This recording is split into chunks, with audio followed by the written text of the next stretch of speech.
Կորստի ցավով դրոշմված մի մարդ համաձայնում է կույր ժամադրության, լռությունից բացի ոչինչ չակնկալելով։ Սակայն երբ կինը մտնում է ռեստորան, անհնարինը տեղի է ունենում։ Նա բացարձակապես նույնն է, ինչ իր հանգուցյալ կինը։ Այս վերամիավորումը սկիզբ է դնում բացահայտումների ճանապարհորդության, ուր սեր, մեղք ճակատագիր բախվում են, ինչպես երբեք նախկինում չէին բախվել։ Նախքան այս զարմանահրաշ պատմությունը լսելը, մի մոռացեք բաժանորդագրվել ալիքին ավելի շատ հուզիչ պատմությունների համար։ Մարկոն այդ կեսօրին 5-րդ անգամ ուղղեց փողկապի հանգույցը, դիտելով իր արտացոլանքը ռեստորանի լոգասենյակի հայելու մեջ։ 3 տարի։ 3 երկար տարի, ինչ իր կյանքը գլխիվայր էր շրջվել, ահա նա պատրաստ մասնակցելու մի բանի, որը երդվել էր այլս երբեք չանել։ Կույր ժամադրություն։ Լուկայի պնդումը հաղթել էր իր դիմադրությանը, բայց միայն այն պատճառով, որ խոստացել էր, որ դա վերջին անգամն է լինելու, որ իր լավագույն ընկերը կմիջամտի իր սիրային կյանքին։ Ընտրված ռեստորանը գտնվում էր Երանի կենտրոնում, էլեգանտ, բայց ոչ շքեղ վայր, ճիշտ այնպես, ինչպես Լուկան էր նկարագրել։ Մարկոն պատուհանի մոտ սեղան ընտրեց, որտեղից կարող էր դիտել փողոցի շարժը, ամենակարևորը, փախուստի ճանապարհ ունենալ, եթե անհրաժեշտ լիներ։ Ոչ թե նա փախչել էր պլանավորում, իհարկե։ Նա չափահաս մարդ էր, հարգված համալսարանի պրոֆեսոր, 9 տարեկան աղջկա հայր։ Նա լավագույնս կարող էր 2 ժամ քաղաքակիրթ զրուցել անծանոթ կնոջ հետ, այնուհետ վերադառնալ տուն մաքուր խղճով, որ կատարել էր համաձայնագրի իր մասը։ Սուրճ պատվիրեց սպասելիս, շաքարը խառնելով ավելի ուժեղ, քան անհրաժեշտ էր։ Ձեռքերը թեթակի դողում էին, մի արտացոլանք, որը դեռ հետապնդում էր նրան լարված պահերին։ Նա խորը շունչ քաշեց, փորձելով կենտրոնանալ ռեստորանի շրջակա ձայնի, պատառաքաղների զրնգոցի, մյուս հաճախորդների ցածր խոսակցությունների վրա։ Աննան ուրախացել էր, երբ իմացել էր, որ նա ընթրիքի է գնալու։ Վերջապես, հայրիկ, ասաց նա, այն վաղաժամ իմաստությամբ, որն ամեն օր զարմացնում էր նրան։ 9 տարեկանում իր աղջիկը կարծես հասկանում էր այնպիսի բաներ, որոնք ինքը դեռ պայքարում էր հասկանալու համար։ Ժամացույցը ցույց էր տալիս 7:15, երբ ռեստորանի դուռը բացվեց։ Մարկոն բնազդաբար նայեց մուտքի մոտ, ինչպես արել էր յուրաքանչյուր կնոջ հետ, որը եկել էր վերջին 15 րոպեի ընթացքում։ Բայց այս անգամ այլ էր։ Այս անգամ աշխարհը կանգ առավ։ Մտնող կինը Օլիվիան էր։ Ոչ թե Օլիվիային նմանվող կին։ Ոչ թե մեկը, ով մշուշոտ կերպով հիշեցնում էր իր կնոջը։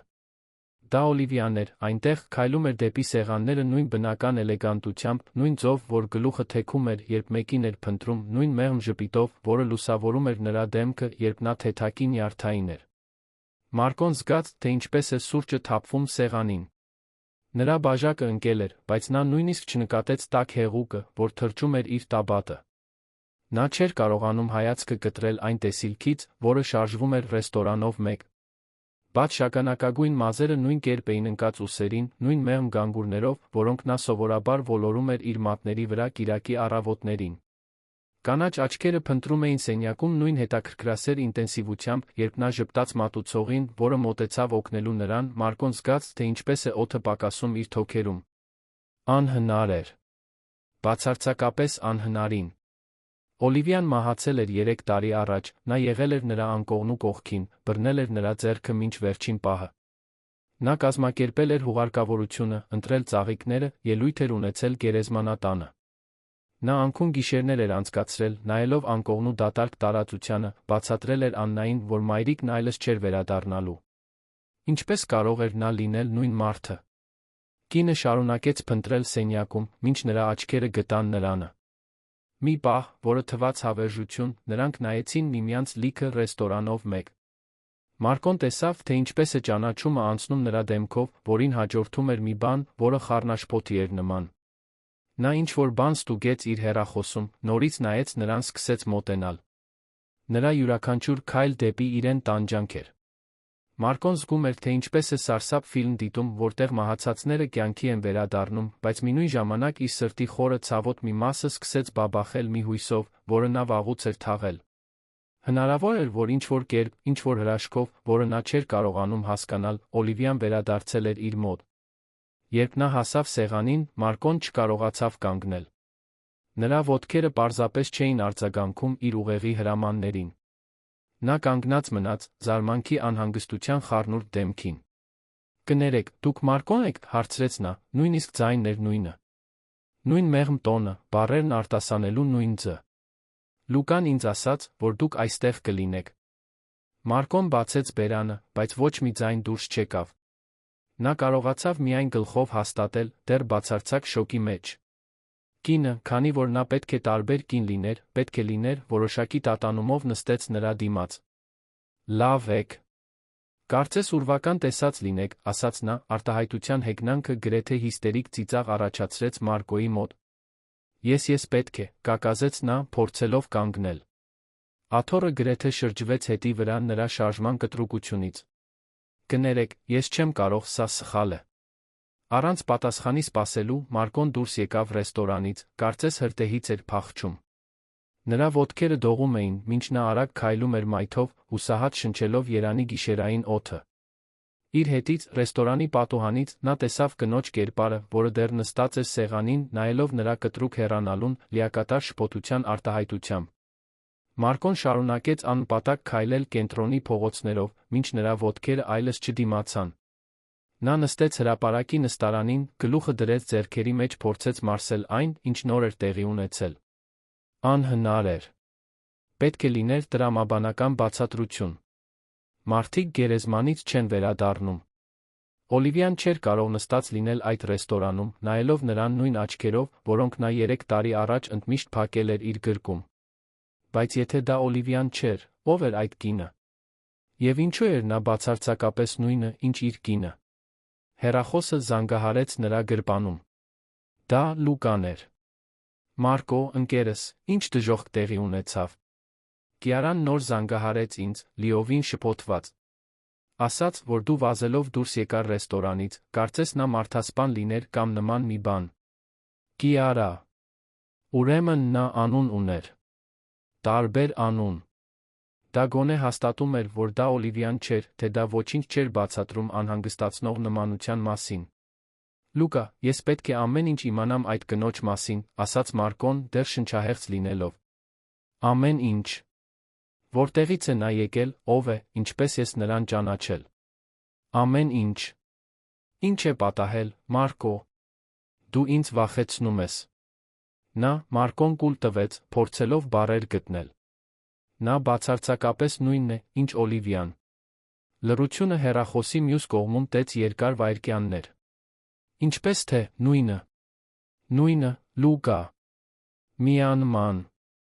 Նույն մարդը։ Եթե ես չիմանայի, որ Օլիվիան, եթե բացարձակապես վստահ չլինեի, ես կերթվեի, որ դա նա է։ Մարկո, դա անհնար է։ Դու ինքդ ասացիր, որ… Ես գիտեմ, թե ինչ ասացի, ընդհատեց Մարկոն ավելի բարձր, քան մտադրված էր։ Մի քանի անցորդ նայեցին նրա կողմը։ Նա իջեցրեց ձայնը։ Ես գիտեմ, որ դա անհնար է։ Բայց դու պետք է ամեն ինչ պատմես նրա մասին։ Հիմա… Լուկան հառաչեց հեռախոսի մյուս կողմում։ Տես, ես նրան վաղուց չեմ ճանաչում։ Մենք հանդիպեցինք բարեգործական միջոցառման ժամանակ անցյալ ամիս։ Նա նոր է տեղափոխվել Երան, եկել է մարզերից։ Նա ուսուցչուհի է, ճիշտ քեզպես, հավատա կամ ոչ։ Ասաց, որ նոր մարդկանց է փնտրում քաղաքում։ Նա ընտանիք ունի։ Այստեղ։ Որքան ես գիտեմ, ոչ։ Իրականում, ես այնպիսի տպավորություն ունեցա, որ նա աշխարհում մի տեսակ մենակ է։ Հարուստ, ակնհայտորեն։ Ինչ-որ բան ասաց ընտանեկան բիզնեսներ ժառանգելու մասին, բայց որ նա նախընտրում է դասավանդել։ Հետաքրքիր մարդ թվաց, այդ իսկ պատճառով ձեր երկուսի մասին մտածեցի։ Մարկոն փակեց աչքերը, փորձելով մարսել տեղեկությունը։ Հարուստ միայնակ ուսուցչուհի, ով վերջերս էր տեղափոխվել Երան։ Դա ոչինչ չէր բացատրում անհանգստացնող ֆիզիկական նմանության մասին։ Լուկա, վստահ ես, որ ոչինչ ավելին չգիտես նրա անցյալի մասին։ Ընտանիք, որտեղից է եկել, ճիշտ։ Ոչ շատ։ Ինչու, Մարկո։ Ինչ է կատարվում։ Մարկոն չգիտեր, ինչպես պատասխանել։ Ինչպես բացատրել իր լավագույն ընկերոջը, որ նա նոր էր տեսել մի կնոջ, ով ֆիզիկապես նույնն էր, ինչ իր հանգուցյալ կինը։ Ինչպես ասել, որ մի սարսափելի մի նույն ժամանակ հրաշալի պահ նա հավատացել էր, որ Օլիվիան կենդանի է։ Ես պետք է տուն գնամ, ասաց նա վերջապես։ Աննան ինձ է սպասում։ Մարկո, վստահ ես, որ լավ ես։ Ուզում ես, որ գամ քո մոտ։ Ոչ, ես լավ եմ։ Պարզապես շոկ էր, այդքանը։ Անջատելուց հետո Մարկոնս մի քանի րոպե մնաց նստարանին, դիտելով գիշերային քաղաքի շարժը։ Մարդիկ դուրս էին գալիս ռեստորաններից, զույգերը ձեռք ձեռքի բռնած քայլում էին, ընտանիքները վերադառնում էին տուն։ Նորմալ կյանք էր ընթանում նրա շուրջը, մինչ իր աշխարհս մեկ անգամ գլխիվայր էր շրջվել։ Երբ նա տուն հասավ, Աննան հյուրասենյակում հեռուստացույց էր դիտում։ Նա հույսով նայեց նրան։ Դե ինչ, հայրիկ։ Ինչպես անցավ ժամադրությունը։ Մարկոն նստեց աղջկա կողքին բազմոցին, գրկելով նրան։ Աննան ուներ մոր նույն կանաչ աչքերը, բայց նրա մազերն ավելի մուգ էին, իրենի նման։ Երբեմն, երբ նա որոշակի ձով ժպտում էր, Մարկոն տեսնում էր Օլիվիային արտացոլված նրա դեմքին։ Բայց ոչինչ համեմատած այն բանի հետ, ինչ նա նոր էր տեսել։ Դա բարդ էր, իմ արքայադուստր։ Նա լավը չէր։ Դա այդպես չէ։ Մարկոն համբուրեց աղջկա գլխի վերը, շնչելով ելակի շամպունի հոտը, որը նա պնդում էր օգտագործել։ Երբեմն ամեն ինչ ավելի բարդ է, քան թվում է։ Աննան մի փոքր հեռացավ, նայելու հորը։ Դուք տխուր եք, հայրիկ։ Դա մայրիկի պատճառով էր։ Աղջկա ընկալումը միշտ զարմացնում էր նրան։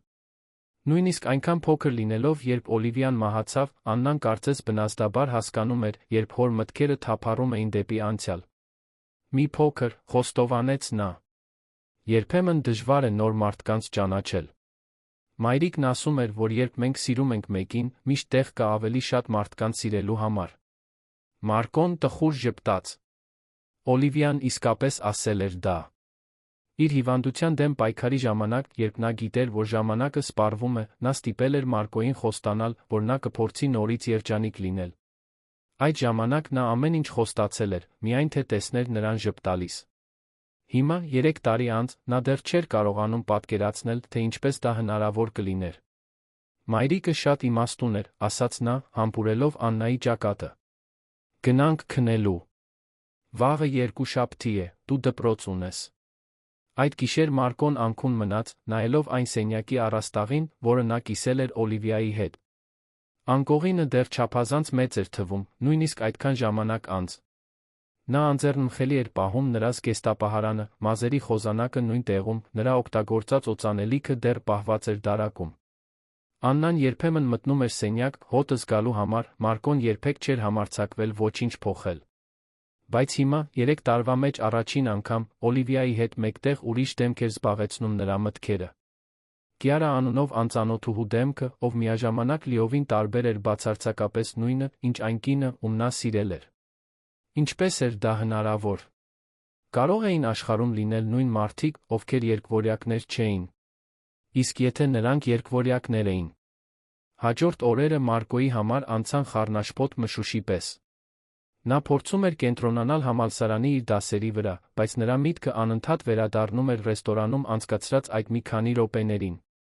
Բրազիլական գրականության մասին դասախոսությունների ժամանակ, երբ նա բացատրում էր Մաչադո դե Ասիսի նրբությունները իր ուսանողներին, Մարկոն իրեն բռնացնում էր, մտածելով Կիարայի կանաչ աչքերի մասին, այն մասին, թե ինչպես էր նա թեքել գլուխը, սենյակում նրան փնտրելիս։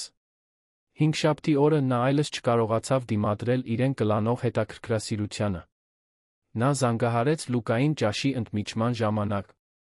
Ես պետք է, որ դու ավելին իմանաս նրա մասին, ասաց Մարկոն առանց նախաբանի, երբ ընկերը պատասխանեց։ Բարի առավոտ քեզ նույնպես, Մարկո, հեգնանքով պատասխանեց Լուկան։ Ես լավ եմ, շնորհակալություն հարցնելու համար։ Լուկա, խնդրում եմ։ Սա կարևոր է։ Լռություն տիրեց հեռախոսի մյուս կողմում։ Տես Մարկո, ես հասկանում եմ, որ շաբաթ օրը դու շատ ցնցված էիր, բայց չես կարծում, որ չափազանցնում ես։ Միգուցե նմանությունը այդքան մեծ չէ։ Երբեմն մեր միտքը։ Լուկա, ընդհատեց Մարկոն։ Դու անձամբ ճանաչել ես Օլիվիային։ Դե, ոչ շատ։ Դուք համալսարանում էիք հանդիպում, բայց ամուսնանալուց հետո մենք մի տեսակ կորցրինք կապը։ Ես նրան մի քանի անգամ տեսել եմ միջոցառումների ժամանակ, հիվանդանոցում, երբ Աննան ծնվեց։ Ուրեմն դու հիշում ես, թե ինչպիսին էր նա։ Իհարկե, նա գեղեցիկ կին էր։ Շագանակագույն մազեր, կանաչ աչքեր, համակրելի ժպիտ։ Եթե ես քեզ ասեմ, որ Կիարան ոչ միայն նրան է նման, այլ բացարձակապես նույնն է, կհավատա՞ս։ Լուկան լռեց մի պահ։ Մարկո, վստահ ես, որ չես պրոյեկտում։ Այսինքն 3 տարի է, ինչ դու ոչ մեկի հետ չես հարաբերվել, միգուցե։ Դա պրոյեկցիա չէ, Լուկա, ասաց Մարկոն ավելի բարձր, քան մտադրված էր, ստիպելով մի քանի գործընկերների ուսուցիչների սենյակում նայել իր կողմը։ Նա իջեցրեց ձայնը։ Լսիր, ես պետք է, որ դու խոսես նրա հետ։ Իմացիր, թե որտեղից է նա եկել ճիշտ, նրա ընտանիքի մասին, անցյալի մասին որևէ բան։ Իսկ ինչու պետք է դա անեմ։ Կինը արդեն պետք է կարծի, որ մենք խելագար ենք այն բանից հետո, ինչ տեղի ունեցավ շաբաթ օրը։ Որովհետև դու իմ լավագույն ընկերն ես, ես քեզ խնդրում եմ։ Մեկ այլ լռություն։ Լավ, հառաչեց Լուկան հեռախոսի մյուս կողմում։ Ես կփորձեմ կապ հաստատել նրա հետ։ Բայց խոստացիր, որ դրանից հետո դու կթողնես դա։ Առողջ չէ Մոլի լինել անծանոթուհու նկատմամբ միայն այն պատճառով, որ նա հիշեցնում է քո կնոջը։ Ես խոստանում եմ։ Բայց Մարկոն գիտեր, որ ստում է։ Այդ կեսօրին դասերից հետո նա գնաց Աննային դպրոցից վերցնելու, ինչպես միշտ էր անում։ Աղջիկը վազեց դեպի մեքենան, ուսապարկը մեջքին, ժպիտը դեմքին։ Հայրիկ, գուշակիր, թե ինչ տեղի ունեցավ այսօր։ Ինչ էր, արքայադուստր։ Արվեստի փոխարինող ուսուցչուհին նոր է քաղաքում, սուպեր լավն է։ Նա թույլ տվեց մեզ ազատ նկարել, ասաց, որ արվեստը հոգու արտահայտման միջոց է։ Աննան մտածկոտ արտահայտություն արեց։ Ինչ եք կարծում, դա ինչ է նշանակում։ Մարկոն ժպտաց, կարգավորելով աղջկա անվտանգության գոտին։ Կարծում եմ, դա նշանակում է, որ երբ մենք նկարում կամ գծում ենք, մի փոքր ցույց ենք տալիս, թե ով ենք մենք ներսից։ Իմաստ ունի։ Ես մեր տունը նկարեցի, բայց պատուհանի վրա մի կին դրեցի քեզ ինձ հետ։ Մարկոյի սիրտը սեղմվեց։ Մի կին։ Այո։ Չգիտեմ ինչու, պարզապես զգացի, որ նա պետք է այնտեղ լինի։ Ուսուցչուհին ասաց, որ երբեմն մեր սիրտը գիտի բաներ, որոնք մեր գլուխը դեռ չի հասկացել։ Տունդարձի ճանապարհին Մարկոն մտածեց աղջկա խոսքերի մասին։ Աննան միշտ ընկալունակ երեխա էր եղել, բայց վերջերս նա կարծես համահունչ էր այնպիսի բաների, որոնք ինքը լիովին չէր կարողանում հասկանալ։ Երեկոյան Լուկան զանգահարեց։ Ես կարողացա խոսել Կիարայի հետ, ասաց նա։ Եվ պետք է խոստովանեմ, որ նրա մասին կան որոշ հետաքրքիր բաներ։ Մարկոն նստեց տան պատշգամբում, հեռու Աննայից, ով դասերն էր անում հյուրասենյակում։ Պատմիր։ Նախ, նա հիշում էր քեզ։ Ասաց, որ անհանգստացել էր, երբ դու վազելով դուրս եկար ռեստորանից, ուզում էր իմանալ, թե արդյոք ինչ-որ սխալ բան էր արել։ Թվում է, թե նա իսկապես հետաքրքրված է ժամադրությամբ։ Իսկ նրա անցյալի մասին։ Այստեղ էլ տարօրինակ է դառնում։ Նա բավականին զուսպ է այդ մասին։ Ասաց, որ եկել է մարզային քաղաքից, որ կորցրել է ծնողներին, փոքր տարիքում մեծացել է հեռավոր բարեկամների մոտ։ Բայց այն, ինչ ինձ գրավեց, այն էր, որ նա նշեց, թե ինչ-որ մեկին է փնտրում։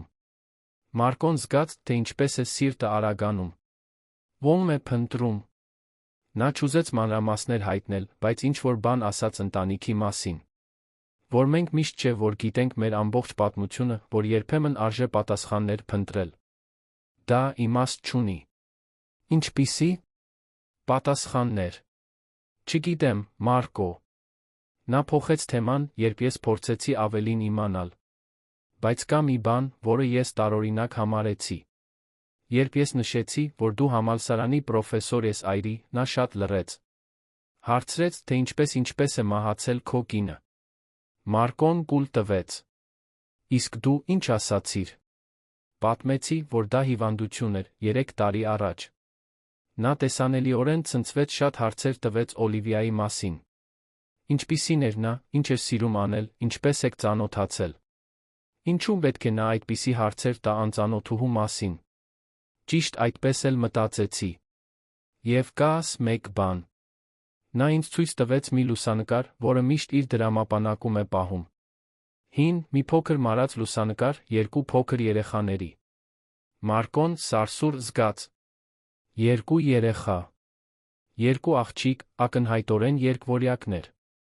Նա ասաց, որ դա անցյալից ունեցած միակ բաներից մեկն է, բայց չուզեց բացատրել, թե ովքեր են լուսանկարի երեխաները։ Լուկա, ես պետք է տեսնեմ նրան։ Մարկո, չեմ կարծում, որ դա լավ գաղափար է։ Ես պետք է տեսնեմ նրան, հաստատակամորեն կրկնեց Մարկոն։ Կարող ես մեկ այլ հանդիպում կազմակերպել։ Կամ գոնե ասել, թե որտեղ է նա աշխատում։ Նա դասավանդում է Երանի կենտրոնում գտնվող մասնավոր դպրոցում։ Բայց Մարկո, խոստացիր, որ զգույշ կլինես։ Կինը արդեն տարօրինակ է համարում մեր այսօրվա խոսակցությունը։ Անջատելուց հետո Մարկոնս մի քանի րոպե մնաց պատշգամբում, դիտելով գիշերային երկնքում հայտնվող աստղերը։ Կիարայի պատմությունը իմաստ չուներ։ Հարուստ կին, ով ընտանիք էր փնտրում, երկվորյակների լուսանկարներ էր կրում, չափազանց հետաքրքրված էր մահացած անծանոթուհու կյանքով և ֆիզիկական նմանությունը, որը նրան լիովին շփոթեցրել էր։ Նա մտավ տուն, Աննային գտավ հյուրասենյակի սեղանին քնած, գլուխը դրած իր տետրերի վրա։ Մարկոն զգուշորեն տարավ նրան իր սենյակ, դնելով անկողին, ինչպես ամեն գիշեր էր անում։ Վերմակը կարգավորելիս Աննան քնի մեջ ինչ-որ բան մրմնջաց։ Մայրիկ։ Մարկոն կանգ առավ, նայելով աղջկա դեմքին սենյակի մթնշաղում։ Ոչ, արքայադուստր։ Հայրիկն է։ Աննան թեթակի բացեց աչքերը։ Հայրիկ, ես մայրիկիս մասին երազ տեսա։ Նա մի կնոջ հետ էր, ով շատ նման էր իրեն։ Նրանք խաղում էին, երբ փոքր էին։ Մարկոն զգաց, թե ինչպես է արյունը սառչում երակներում։ Դա պարզապես երազ էր, իմ սեր։ Վերադարձիր քնելու։ Բայց Աննան նորից քնելուց հետո Մարկոն երկար րոպեներ կանգնած մնաց նրա անկողնու կողքին։ Երազ լինի, թե ոչ, դա չափազանց տարօրինակ համընկնում էր։ Նախ Կիարայի անհանգստացնող ֆիզիկական նմանությունը, ապա երկվորյակների լուսանկարը, հիմա Աննան երազում է Օլիվիայի նրան նմանվող կնոջ մասին։ Ուրբաթ առավոտյան Մարկոն որոշում կայացրեց։ Համալսարան գնալու փոխարեն նա մեքենայով գնաց Երանի կենտրոն, գտավ այն մասնավոր դպրոցը, որտեղ աշխատում էր Կիարան։ Դա էլեգանտ շենք էր Ծառաշատ փողոցում, որտեղ երեխաները մտնում էին գլխավոր դարպասներով, գունավոր ուսապարկեր կրելով։ Նա կայանեց փողոցի մյուս կողմում, սպասեց, չիմանալով, թե ինչ էր ակնկալում տեսնել կամ անել։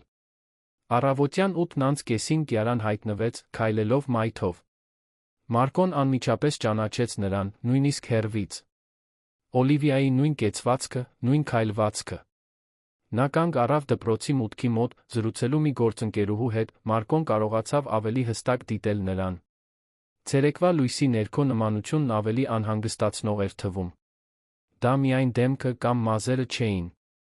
Դա ինչ-որ բան էր նրա խոսելու ժեստերում, ժպտալու ձում, գլուխը թեքելու ձում, երբ հետաքրքիր բան էր լսում։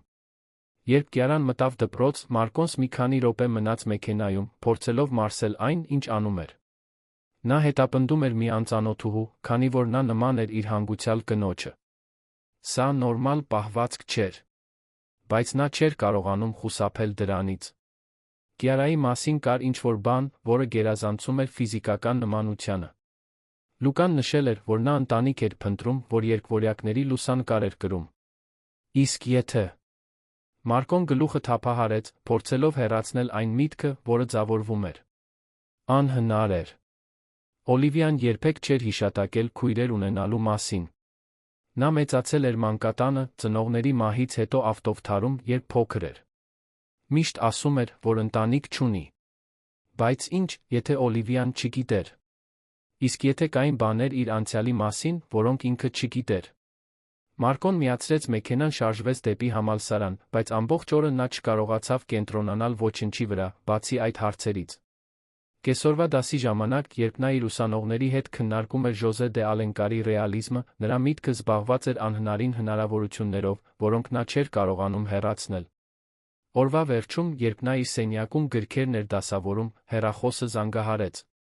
Դա մի համար էր, որը նա չէր ճանաչում։ Ալո, պրոֆեսոր Մարկո։ Սա Կիարան է։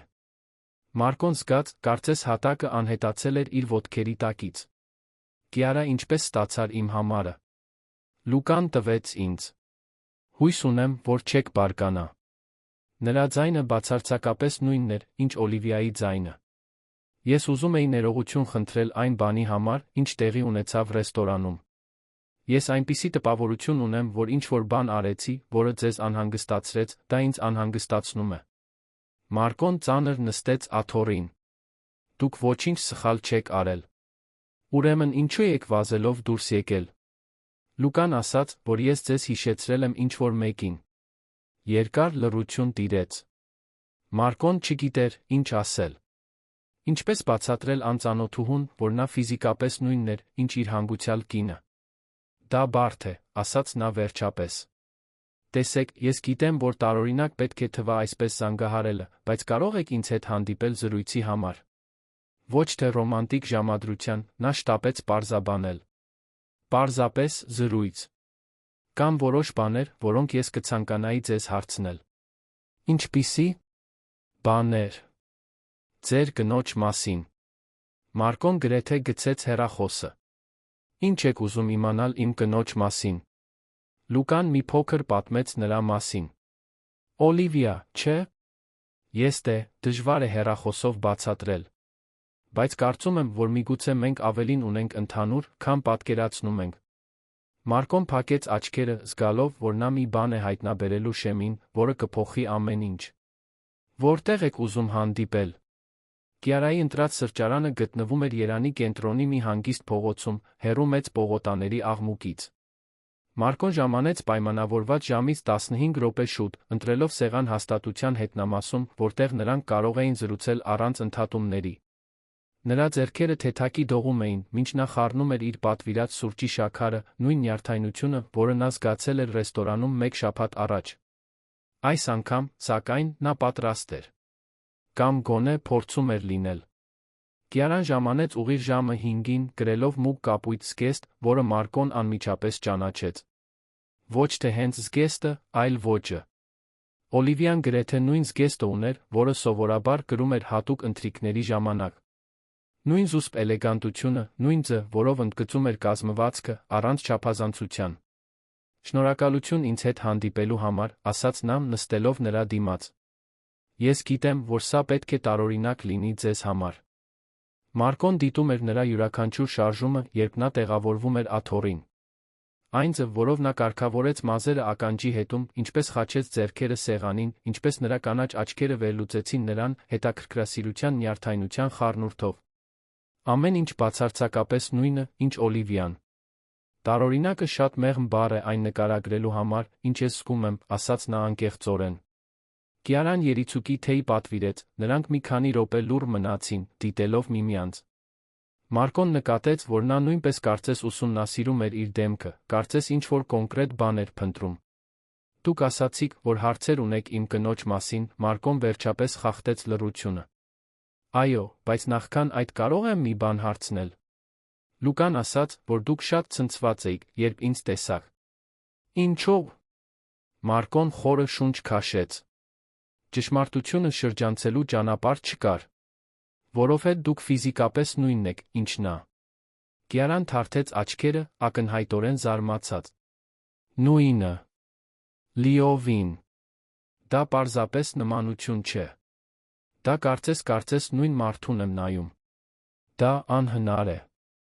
Ես գիտեմ, որ անհնար է։ Բայց դա ճշմարտությունն է։ Կիարան երկար լռեց, անուշադիր խառնելով թեյի պարկիկը։ Կարող եք պատմել, թե ինչպիսին էր նա։ Նրա բնավորությունը, նախասիրությունները, ինչ էր սիրում անել։ Հարցը տարօրինակ էր, բայց Մարկոն տարօրինակ կերպով ստիպված զգաց պատասխանել։ Միգուցե դա այն ձն էր, թե ինչպես էր նա հարցնում, ձայնի մեջ գրեթե հուսահատ շտապողականությամբ։ Օլիվիան առանձնահատուկ էր։ Ուսուցչուհի, ինչպես ես, բայց մանկապարտեզի։ Շատ էր սիրում երեխաներին, միշտ ուզում էր մեծ ընտանիք ունենալ։ Չափազանց առատաձեռն էր իր իսկ բարօրության համար, միշտ օգնելով ուրիշներին, նույնիսկ երբ ինքը օգնության կարիք ուներ։ Մարկոն տխուր ժպտաց։ Սիրում էր արածաղիկներ, ասում էր, որ դրանք միշտ լույս են փնտրում նույնիսկ ամենամութ օրերին։ Շատ վատ էր խոհարարություն անում, բայց պնդում էր փորձել։ Ծիծաղում էր հիմար ֆիլմերի վրա լացում շների գովազդներից։ Կիարան դադարել էր թեյը խառնել, նրան էր դիտում աճող ինտենսիվությամբ։ Իսկ նրա անցյալը։ Ընտանիքը։ Օլիվիան որբ էր։ Ծնողները մահացել էին, երբ նա 5 տարեկան էր, ավտովթարում։ Նա մեծացել է մանկատանը մինչ 18 տարեկանը։ Միշտ ասում էր, որ կենդանի բարեկամներ չունի։ 5 տարի, մրմնջաց Կիարան, ավելի շատ իրեն, քան Մարկոյին։ Ինչու եք այս ամենը հարցնում։ Կիարան բացեց իր պայուսակը, հանեց մաշված կաշվե դրամապանակ։ Դրանից հանեց դեղնած լուսանկար, զգուշորեն դրեց սեղանին։ Որովհետև կարծում եմ, որ նա իմ քույրն էր։ Մարկոն նայեց լուսանկարին, զգաց, թե ինչպես է աշխարհը պտտվում իր շուրջը։ Դա հին լուսանկար էր, ակնհայտորեն արված տասնամյակներ առաջ, որտեղ պատկերված էին երկու փոքր աղջիկներ, ակնհայտորեն 5 տարեկան, նստած կողք կողքի ճոճանակի վրա։ Երկուսն էլ հագած էին նույն դեղին զգեստները, ժպտում էին տեսախցիկին։ Եվ նրանցից մեկը անսխալաբար Օլիվիան էր։ Որտեղից ստացաք այս լուսանկարը, խռպոտ ձայնով հարցրեց Մարկոն։ Դա իմ մանկությունից ունեցած միակ բանն է։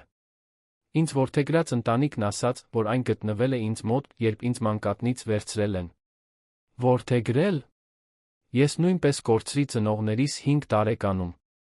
Բայց ձեր կնոջից տարբերվելով, ինձ որդեգրեց մի հարուստ ընտանիք, որը մարզերում էր ապրում։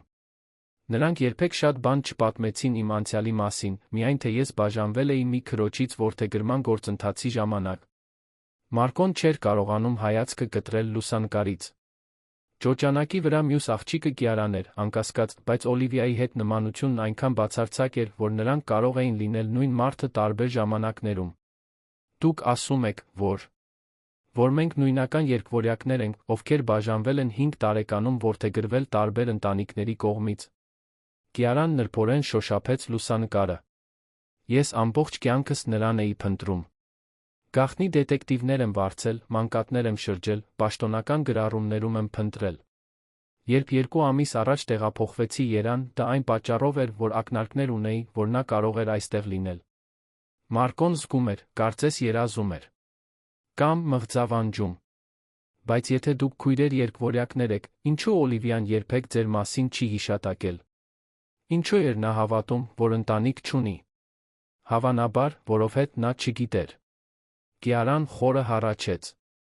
Ես իմացա, որ հաճախ, երբ երկվորյակները բաժանվում էին այդ ժամանակ, տեղեկությունները թաքցվում էին երեխաներից։ Դա համարվում էր ավելի հեշտ նրանց համար, նոր ընտանիքներին հարմարվելու համար, եթե նրանք հավատում էին, որ նախկին կապեր չունեն։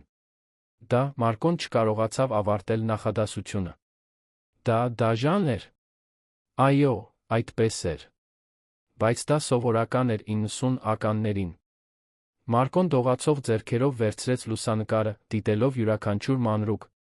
Փոքրիկ Օլիվիայի ժպիտը նույնն էր, ինչին նա տարիներ անց սիրահարվել էր։ Եվ Կիարան նրա կողքին, նույնը բոլոր առումներով, ինչպես կատարյալ արտացոլանք։ Ինչպես իմացաք, որ նա այստեղ է Երանում։ Դպրոցական գրառումների միջոցով։ Օլիվիա Մյուլլերը հայտնվում էր որպես ուսուցչուհի տարածաշրջանի մի քանի դպրոցներում։ Երբ վերջապես հասցե ստացա, գնացի այնտեղ։ Կիարան կանգ առավ, կուլ տալով։ Հարանուհին ասաց ինձ, որ նա մահացել է 3 տարի առաջ։ Քաղցկեղից։ Կիարայի օգտագործած բառը Օլիվիայի մահը նկարագրելու համար Մարկոյի համար կրծքի հարված էր։ Նա փակեց աչքերը, հիշելով կնոջ վերջին ամիսները, քիմիաթերապիայի սեանսները, հիվանդանոցում անքուն գիշերները։ Ես 3 տարի ուշացա, շարունակեց Կիարան, Մարկոն լսեց արցունքները նրա ձայնի մեջ։ Ես ամբողջ կյանքս նրան էի փնտրում, 3 տարի ուշացա։ Երբ Մարկոն բացեց աչքերը, տեսավ, որ Կիարան լուռ լացում է։ Արցունքները հոսում էին նրա դեմքով այնպես, ինչպես Օլիվիայի արցունքները հոսում էին, թողնելով փոքր խոնավ հետքեր, որոնք նա այդքան անգամ էր սրբել կնոջ հիվանդության ժամանակ։ Դրա համար էիք ուզում ինձ հետ ծանոթանալ, մեղմորեն հարցրեց նա։ Նրա մասին իմանալու համար։ Այո։ Դուք այն մարդն էիք, ով ամենաշատն էր սիրել նրան, ով ամենաերկարն էր անցկացրել նրա հետ։ Ես ուզում էի, ես պետք է իմանայի, թե ինչպիսին էր նա, ինչպիսի կյանք ուներ, արդյոք երջանիկ էր։ Մարկոն նորից նայեց լուսանկարին, ապա Կիարային, ապա նորից լուսանկարին։ Տեղի ունեցողի իրականությունը դանդաղորեն մտավ նրա գիտակցության մեջ։ Իր դիմաց նստած կինը պարզապես անծանոթուհի չէր, ով նման էր Օլիվիային։ Նա բառացիորեն Օլիվիայի երկվորյակ քույրն էր, ում գոյության մասին Օլիվիան երբեք չգիտեր։ Նա շատ երջանիկ էր, ասաց Մարկոն վերջապես։ Հատկապես Աննայի ծնվելուց հետո։ Օլիվիան միշտ ասում էր, որ մայր լինելն այն էր, ինչ նա ամենաշատն էր ուզում աշխարհում։ Աննա։ Մեր աղջիկը։ Նա հիմա 9 տարեկան է։ Կիարան ժպտաց արցունքների միջից, ժպիտ, որը մաքուր Օլիվիա էր։ Ես զարմուհի ունեմ։ Եվ նա մորաքույր ունի, ում գոյության մասին երբեք չգիտեր։ Մի քանի րոպե լուռ մնացին, յուրաքանչյուրն յուրովի մարսելով այս բացահայտման հետանքները։ Մարկոն զգում էր, կարծես իր կյանքը նորից գլխի վայր էր շրջվել, բայց այս անգամ այլ կերպ։ Դա այն ավերածությունը չէր, որը նա զգացել էր Օլիվիային կորցնելիս։ Դա ավելի բարդ բան էր, ցավի թեթացման հնարավորության խառնուրդ։ Կարող եմ ձեզ պատմել նրա մասին, հարցրեց Մարկոն։ Ձեր քրոջ մասին։ Ես կսիրեի։ Եվ այսպես Մարկոն սկսեց խոսել։ Պատմեց, թե ինչպես էր Օլիվիային ճանաչել համալսարանում, բրազիլական գրականության դասի ժամանակ, որը նրանք երկուսն էլ անցնում էին որպես ընտրովի առարկա։ Ինչպես նա միշտ ուշ էր գալիս դասերին, բայց տալիս էր ամենահետաքրքիր հարցերը։ Ինչպես 3 ամիս էր պահանջվել նրանից համարձակություն հավաքելու, նրան սուրճի հրավիրելու համար։ Պատմեց նրանց առաջին ժամադրության մասին համալսարանի մոտակա հացի փռում, որտեղ Օլիվիան քաղցր հաց չափազանց շատ շաքարով սուրճ էր պատվիրել։ Ինչպես նա չափազանց բարձր էր ծիծաղում, անհանգստանում էր, որ մարդիկ կնայեն իրենց, բայց չէր կարողանում իրեն զսպել, երբ ինչ-որ բան իսկապես զվարճալի էր համարում։ Խոսեց ամուսնության առաջարկի մասին, Լեռնաշղթայի արշավային արահետում, որտեղ նրանք սովորաբար արշավներ էին անում հանգստյան օրերին։ Ինչպես Օլիվիան բղավել էր, այո, նախքան նա նույնիսկ ավարտել էր հարցը, վախեցնելով շրջակա ծառերի թռչուններին։ Եվ երբ Աննան ծնվեց, շարունակեց Մարկոն, Օլիվիան առաջին շաբաթը լաց էր լինում։ Ոչ թե տխրությունից, այլ մաքուր երջանկությունից։ Նա ասում էր, որ չգիտեր, որ հնարավոր է այդքան շատ սիրել մեկին, առանց պայթելու։ Կիարան ամեն ինչ լսում էր գրեթե հարգալից ուշադրությամբ, կարծես ներծծում էր իր քրոջ մասին յուրաքանչյուր մանրուքը, ում նա կորցրել էր, երբեք չճանաչելով։ Նա հրաշալի մարդ է եղել, թվում է, ասաց Կիարան, երբ Մարկոն դադարեց։ Այո։ Եվ դու շատ ես նրան նման։ Ոչ միայն ֆիզիկապես, այլ խոսելու, արտահայտվելու ձով։ Դա անհանգստացնող է, մխիթարող միաժամանակ։ Նույնական երկվորյակները շատ ավելին են կիսում, քան արտաքինը։ Անձնավորություն, ժեստեր, նույնիսկ նախասիրություններ կարող են նման լինել։ Մարկոն մտածկոտ նայեց նրան։ Դուք սիրում եք արածաղիկներ։ Կիարան ժպտաց։ Իրականում, իմ տան այգին լի է դրանցով։ Միշտ ինձ գրավել են դրանք, չիմանալով ինչու։ Մարկոն սարսուռ զգաց։ Եվ դուք խոհարարություն անում եք։ Շատ վատ։ Նույնիսկ եռացող ջուրն եմ այրում։ Այս անգամ Մարկոն ժպտաց։ Օլիվիան նույնպես։ Նրանք մի պահ նայեցին միմյանց, երկուսն էլ մարսելով բաժանված մեծացած երկվորյակ քույրերի զարմանալի նմանությունները։ Մարկո տատանվելով ասաց Կիարան, ես գիտեմ, որ սա շատ բան է մարսելու համար, միգուցե դեռ շուտ է դա հարցնելու համար, բայց կարծում եք, որ ես կարող էի ճանաչել Աննային։ Այսինքն, եթե դուք տեղին համարեք, իհարկե։ Ես չեմ ուզում շփոթություն ստեղծել կամ վնասել նրան, բայց… Նա ձեր զարմուհին է, պարզապես ասաց Մարկոն։ Եվ դուք Օլիվիայի թողած միակ ընտանիքն եք, բացի մեզանից։ Իհարկե, դուք կարող եք ճանաչել նրան։ Վստահ եք։ Մարկոն նորից նայեց ճոճանակի վրա նստած 2 աղջիկների լուսանկարին։ Օլիվիան միշտ ցանկացել էր, որ Աննան ավելի մեծ ընտանիք ունենա, մորաքույրեր, հորեղբայրներ, զարմիկներ, տունը տոների ժամանակ լցնելու համար։ Նա միայնակ էր մեծացել, չէր ուզում նույնը իր աղջկա համար։ Վստահ եմ, ասաց նա։ Բայց եկեք դանդաղ շարժվենք։ Աննան դեռ շատ փոքր է, դե նմանությունը կարող է շոկային լինել նրա համար նույնպես։ Իհարկե։ Մենք կարող ենք շարժվել այն տեմպով, որը դուք լավագույնը կհամարեք։ Մարկոն պահեց լուսանկարը, վերադարձրեց Կիարային։ Ավելի շատ լուսանկարներ ունեք։ Երբ դուք փոքր էիք։ Մի քանիսը։ Ինձ որդեգրած ընտանիքը մի փոքրիկ տուփ բերեց մի քանի հուշերով։ Ոչ շատ բան, բայց կան մի քանի լուսանկարներ, 1-2 խաղալիք։ Օլիվիան նույնպես տուփ ուներ։ Մանկատան փոքրիկ առարկաներ, որոնք նա պահում էր։ Երբեք չհասկացա, թե ինչու էին դրանցից ոմանք կարևոր նրա համար, բայց հիմա իմաստ ունի, ավարտեց Կիարան։ Միգուցե դրանք բաներ էին, որոնք ինձ էին հիշեցնում, նույնիսկ առանց նրա իմանալու ինչու։ Երբ նրանք դուրս եկան սրճարանից, Երանում արդեն մթնում էր։ Մարկոն հոգնած էր զգում, կարծես մարաթոն էր վազել։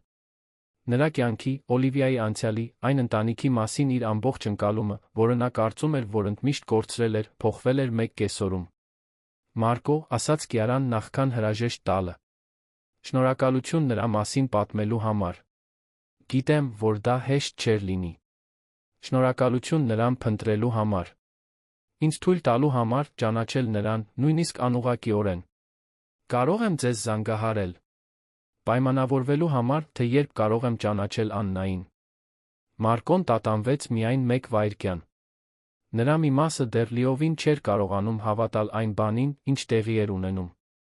Բայց նայելով Կիարային փողոցի լապտերների լույսի ներքո, տեսնելով Օլիվիայի դեմքը նրանում արտացոլված, նա գիտեր, որ հետդարձի ճանապարհ չկար։ Կարող եք զանգահարել, երբ ուզեք։ Տունդարձի ճանապարհին Մարկոն մտածեց, թե ինչպես է բացատրելու այս ամենը Աննային։ Ինչպես ասել 9 տարեկան աղջկան, որ իր մորաքույրը, ում գոյության մասին նա երբեք չգիտեր, հայտնվել է նույնն է, ինչ մայրը։ Ինչպես պատրաստել նրան մոր դեմքը մեկ ուրիշի մեջ տեսնելու շոկին։ Եվ ինչպես հաղթահարել իր սեփական խառնաշփոթ զգացմունքները Կիարայի նկատմամբ։ Որովհետև նա չէր կարող շղթել, որ կար ինչ-որ բան, որը գերազանցում էր ֆիզիկական նմանության ճանաչումը։ Կար ձգողություն, կապ, որը գերազանցում էր Օլիվիայի հետ կապը։ Դա ստիպում էր նրան մեղավոր շփոթված զգալ միաժամանակ։ Մարկոն հաջորդ շաբաթը պատրաստեց Աննային Կիարային ճանաչելու համար։ Երկուշաբթի առավոտյան նախաճաշի ժամանակ, երբ աղջիկը շիլա էր ուտում պատրաստվում էր դպրոցի, նա վերջապես որոշեց անդրադառնալ թեմային։ Աննա, արքայադուստր, հիշո՞ւմ ես, որ ես քեզ ասացի, որ մայրիկը ընտանիք չուներ, երբ դուք ծանոթացաք։ Աննան հետաքրքրությամբ նայեց նրան, շիլայի գդալը կես ճանապարհին դեպի բերանը։ Հիշում եմ։ Դուք ասացիք, որ նա մեծացել է մանկատանը այն բանից հետո, երբ պապիկներն ու տատիկները, ում ես երբեք չեմ ճանաչել, մահացան։ Ճիշտ է։ Բայց մենք այս շաբաթ շատ հատուկ բան հայտնաբերեցինք։ Մարկոն նստեց աղջկա կողքին խոհանոցի սեղանին։ Մենք հայտնաբերեցինք, որ մայրիկը քույր ուներ։ Երկվորյակ քույր։ Աննան գդալը գցեց ամանի մեջ, կաթը շաղ տալով։ Մի քույր։ Ինչպես թե հայրիկ։ Նրանք միասին են ծնվել, բայց բաժանվել են, երբ փոքր էին, մոտավորապես քո տարիքի։ Մայրիկի քույրը մեծացել է այլ ընտանիքի հետ, ամբողջ կյանքը փնտրել է մայրիկին։ Մարկոն զգաց, թե ինչպես է սիրտը սեղմվում։ Եվ նա գտավ։ Մարկոն զգաց, թե ինչպես է սիրտը սեղմվում։ Նա այստեղ եկավ մի քանի ամիս առաջ, բայց շատ ուշ էր մայրիկին ճանաչելու համար։ Այդ իսկ պատճառով նա ինձ փնտրեց իր քրոջ մասին իմանալու համար։ Աննան մի քանի րոպե մտածկոտ մնաց, անուշադիր խառնելով շիլան։ Ինչպես իմացավ, որ մայրիկի քույրն է, եթե երբեք չէին ճանաչել միմյանց։ Նա ուներ նրանց երկուսի լուսանկարը, երբ երեխաներ էին։ Եվ նրանք նույնական երկվորյակներ են, ինչը նշանակում է, որ նրանք բացարձակապես նույնն են, ուրախ ընդհատեց Աննան։ Ինչպես ֆիլմերում։ Ճիշտ ինչպես ֆիլմերում։ Այնքան նման, որ երբ ես նրան առաջին անգամ տեսա, մտածեցի, որ… Մարկոն կանգ առավ, հասկանալով, որ պատրաստվում է ասել մի բան, որը կարող էր ավելի շփոթեցնել աղջկան։ Ինչ մտածեցիք, հայրիկ։ Մտածեցի, որ նորից մայրիկին եմ տեսնում։ Աննան մարսեց այդ տեղեկությունը այն լրջությամբ, որը միայն երեխաներն ունեն։ Եվ հիմա… Նա ուզում է մեզ ճանաչել։ Նա շատ կցանկանար քեզ ճանաչել։ Դու նրա քրոջ աղջիկն ես, դա նրան քո մորաքույրն է դարձնում։ Ես մորաքույր ունեմ, բացականչեց Աննան, ակնհայտորեն ոգորված գաղափարից։ Երբ նա կարող է այստեղ գալ։ Եթե դու ուզում ես, նա կարող է մեզ հետ ճաշել կիրակի օրը։ Բայց Աննա, ես պետք է քեզ մի բանի համար պատրաստեմ։ Նրա մայրիկի նմանությունը շատ ուժեղ է։ Սկզբում կարող է մի փոքր շփոթեցնող լինել։ Շփոթեցնող ինչպես։ Դու կարող ես տարօրինակ զգացմունքներ ունենալ նրան տեսնելիս։ Միգուցե տխրություն, միգուցե ուրախություն, միգուցե երկուսն էլ միաժամանակ։ Եվ դա լավ է, եթե դու այդպես զգաս։ Աննան մի քանի պահ մտածեց։ Ինչպես է նրա անունը։ Կիարա։ Մորաքույր Կիարա, Աննան փորձեց անվան հնչյունը։ Ինձ դուր է գալիս։ Կարող եմ իմ ընկերներին դպրոցում ասել, որ մորաքույր ունեմ։ Մարկոն ժպտաց, թեթացած աղջկա դրական արձագանքից։ Կարող ես պատմել, ում ուզում ես, արքայադուստր։ Հաջորդ կիրակի Մարկոն ավելի նյարդային էր, քան Աննան։ Նա ամբողջ առավոտը տունն էր մաքրել, ճաշ պատրաստել, հյուրասենյակի կահույքի դասավորությունը 3 անգամ փոխելով ստուգելով, թե արդյոք Օլիվիայի լուսանկարները չափազանց տեսանելի են, թե չափազանց թաքնված։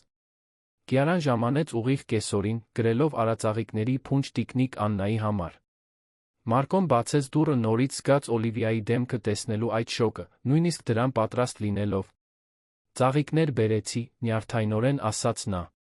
Հիշեցի, որ դուք ասացիք, որ Օլիվիան սիրում էր արածաղիկներ։ Նա կսիրի, պատասխանեց Մարկոն, ցույց տալով հյուրասենյակի դարակում մի ծաղկաման, որտեղ Աննան միշտ դնում էր այն ծաղիկները, որոնք նրանք գտնում էին իրենց զբոսանքների ժամանակ։ Աննան վազելով հայտնվեց հյուրասենյակում, բայց կտրուկ կանգ առավ, երբ տեսավ Կիարային։ Աղջկա արձագանքը ճիշտ այն էր, ինչ Մարկոն վախեցել միաժամանակ սպասել էր։ Նա լիովին անշարժացավ, լայն բացված աչքերով, նայելով Կիարայից դեպի Օլիվիայի լուսանկարը դարակում, ապա նորից դեպի Կիարա։ Մայրիկ, շշնջաց նա, ձայնը կոտրեց Մարկոյի սիրտը։ Կիարան ծնկի եկավ Աննայի հասակին, արցունքները աչքերում։ Ոչ, իմ սիրելի։ Ես Կիարան եմ, քո մայրիկի քույրը։ Քո մորաքույրը։ Աննան զգուշորեն մոտեցավ, ձեռքը մեկնելով Կիարայի դեմքին դիպչելու համար, կարծես պետք է համոզվեր, որ նա իրական է։ Դուք նրան եք նման։ Ես գիտեմ։ Դա շատ տարօրինակ պետք է լինի քեզ համար։ Տարօրինակ է, խոստովանեց Աննան։ Բայց նա լավ է։ Դա կարծես մայրիկի մի փոքրիկ մասը վերադարձել է։ Կիարան չկարողացավ զսպել արցունքները, նրբորեն գրկելով Աննային։ Քո մայրիկը շատ է կարոտում ինձ, թե ես երբեք չեմ ճանաչել նրան։ Բայց հիմա ես կարող եմ ճանաչել նրան քո միջոցով։ Աննան հեռացավ, նորից նայելու Կիարային։ Դուք նույնպես սիրում եք արածաղիկներ։ Շատ։ Ես դրանք տնկում եմ իմ այգում։ Եվ դուք գիտեք հյուսել մազերը։ Մի փոքր գիտեմ։ Մայրիկը միշտ հյուսում էր իմ մազերը կիրակի օրերին։ Հայրիկը փորձում է, բայց շատ լավ չի ստացվում։ Կիարան ծիծաղեց, մի ձայն, որը բացարձակապես նույնն էր, ինչ Օլիվիայի ծիծաղը։ Միգուցե ես կարող եմ փորձել, եթե դու ուզես։ Ուզում եմ։ Մարկոն դիտում էր նրանց երկուսի փոխազդեցությունը ուրախության ցավի խառնուրդով։ Աննային ուրախ շպտացող տեսնելը հրաշալի էր, բայց Կիարային իր աղջկա հետ դիտելը, Օլիվիային այդքան նման, խառնում էր այն զգացմունքները, որոնք նա վաղուց էր թաղել։ Ճաշի ժամանակ Աննան Կիարային հարցերով ռմբակոծեց իր կյանքի, տան, աշակերտների մասին։ Կիարան համբերատար պատասխանեց բոլորին, ակնհայտորեն հիացած զարմուհու անձնավորությամբ։ Դուք հարուստ եք, հանկարծ հարցրեց Աննան, երեխաներին բնորոշ անկեղծությամբ։ Աննա, հանդիմանեց Մարկոն, ամոթահար լինելով։ Ամեն ինչ լավ է, Կիարան ծիծաղեց։ Այո, Աննա, ես փող ունեմ։ Իմ որդեգրած ծնողները մեծ ընկերություն ունեին, երբ նրանք մահացան, ամեն ինչ ինձ մնաց։ Ինչու եք աշխատում, եթե հարուստ եք։ Որովհետև դասավանդելը ինձ երջանիկ է դարձնում։ Փողը կարևոր է, բայց դա ամեն ինչ չէ կյանքում։ Ինչպես մայրիկը։ Նա նույնպես սիրում էր դասավանդել։ Ճիշտ այդպես։ Ճաշից հետո, երբ Աննան իր խաղալիքներն էր ցույց տալիս Կիարային սենյակում, Մարկոն մնաց խոհանոցում, լվանալով ամանները, փորձելով մարսել, թե ինչպես էր զգում։ Կիարայի ներկայությունը տանը չափազանց բնական էր թվում, կարծես նա միշտ ընտանիքի մաս էր կազմել։ Աննան հարմարվել էր մորաքրոջ ներկայությանը այն հեշտությամբ, որը զարմացրել էր նրան, մինույն ժամանակ անհանգստացրել։ Հայրիկ, բղավեց Աննան սենյակից։ Մորաքույր Կիարան նույնպիսի հյուս է արել, ինչ մայրիկը։ Մարկոն գնաց սենյակ Աննային գտավ հայելու դիմաց նստած, բարդ կողային հյուսով, որը նույնն էր, ինչ Օլիվիան սովորաբար անում էր աղջկա համար։ Գեղեցիկ է, ասաց նա, նկատեց, որ Կիարան մտածկոտ արտահայտությամբ նայում է իրեն հայելու մեջ։ Տարօրինակ է, մեղմորեն ասաց նա։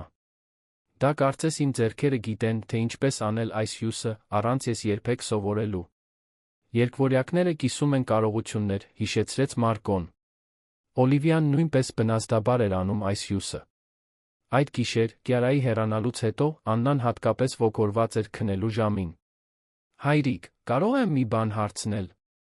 «Իհարկե, արքայադուստր»։ «Դուք սիրում եք մորաքույր Կիարային»։ Հարցը Մարկոյին անակնկալի բերեց։ «Իհարկե, սիրում եմ»։ «Ինչու ես հարցնում»։ «Որովհետև դուք նրան եք նայում այնպես, ինչպես հին լուսանկարներում մայրիկին էիք նայում»։ Մարկոն զգաց, թե ինչպես է դեմքը տաքանում։ Նա չգիտեր, որ այդքան ակնհայտ էր։ Մորաքույր Կիարան շատ հատուկ մարդ է, Աննա։ Նա ընտանիք է։ Ես գիտեմ։ Բայց դա միայն դա չէ, չէ՞։ Աղջկա ընկալումը երբեմն վախեցնում էր նրան։ Կցանկանայիր, որ մորաքույր Կիարան ավելի հաճախ այցելեր մեզ։ Շատ կցանկանայի։ Նա կարող է հաջորդ կիրակի գալ։ Եթե նա ուզի, իհարկե։ Կիարան ոչ միայն հաջորդ կիրակի եկավ, այլ սկսեց պարբերաբար հայտնվել։ Չորեքշաբթի օրերին նա Աննային դպրոցից էր վերցնում, երբ Մարկոն ժամանակից դուրս հանդիպումներ էր ունենում։ Շաբաթ օրերին նա աղջկան տանում էր զբոսայգի կամ կինո։ Կիրակի օրերին նա նրանց հետ ճաշում էր հյուսում Աննայի մազերը։ 3 շաբաթվա ընթացքում նա դարձել էր մշտական ներկայություն նրանց կյանքում։ Աննան սկսեց նրան պարզապես մորաքույրը անվանել, ակնհայտորեն սիրում էր կին կերպար ունենալ իր կողքին։ Մարկոն իր հերթին պայքարում էր Կիարայի նկատմամբ ավելի ու ավելի խառնաշփոթ զգացմունքների դեմ։ Անհնար էր չզգալ նրա նկատմամբ ձգողություն։ Բացի Օլիվիայի հետ ֆիզիկական նմանությունից, Կիարան ուներ անձնավորություն, որը կատարելապես լրացնում էր նրանը։ Նա խելացի էր, զվարճալի, սիրալիր Աննայի նկատմամբ։ Բայց մինույն ժամանակ Մարկոն մեղավոր էր զգում ռոմանտիկ զգացմունքներ զարգացնելու համար մեկի նկատմամբ, ով ըստ էության իր հանգուցյալ կնոջ քույրն էր։ Հինգշաբթի երեկոյան էր, երբ Կիարան մնացել էր ընթրիքի Աննային դպրոցից վերցնելուց հետո, որ իրավիճակը բարդացավ։ Մարկոն իր ուսանողների մասին զվարճալի պատմություն էր պատմում, երբ նկատեց, որ Կիարան նրան ուրիշ ինտենսիվությամբ է դիտում։ «Ինչ եղավ»՝ հարցրեց նա։ «Ոչինչ, պարզապես դուք շատ տարբեր եք, քան ես պատկերացնում էի»։ «Ինչպես թե»։ Երբ ես մտածում էի Օլիվիայի ընտանիքը փնտրելու մասին, պատկերացնում էի, որ դառը, կորստից ավերված մարդկանց կգտնեմ։ Բայց դուք դեռ կարողանում եք ծիծաղել, զվարճանալ, հրաշալի հայր լինել Աննայի համար։ Միշտ այդպես չէր եղել։ Առաջին 2 տարիները դժվար էին։ Իսկ հիմա։ Մարկոն նայեց նրան, զգալով, որ ինչ-որ բան է փոխվում նրանց մեջ։ Հիմա ավելի լավ է։ Դա Աննան էր, ով ընդհատեց պահը, մտնելով խոհանոց, տնային աշխատանքի հետ կապված օգնություն խնդրելու համար։ Բայց Մարկոն չկարողացավ չնկատել Կիարայի հայացքը, որը նա ուղղեց իրեն, մի հայացք, որը շատ ավելին էր, քան քենակալի ծանոթությունը։ Հաջորդ շաբաթ ամեն ինչ նորից փոխվեց։ Մարկոն ուրբաթ օրը համալսարանից դուրս էր գալիս, երբ կայանատեղիում նրան սպասող մի մարդ տեսավ։ Բարձրահասակ, մոխրագույն մազերով, թանկարժեք կոստյումով։ Մարկոն անմիջապես ճանաչեց նրան։ Վիկտոր։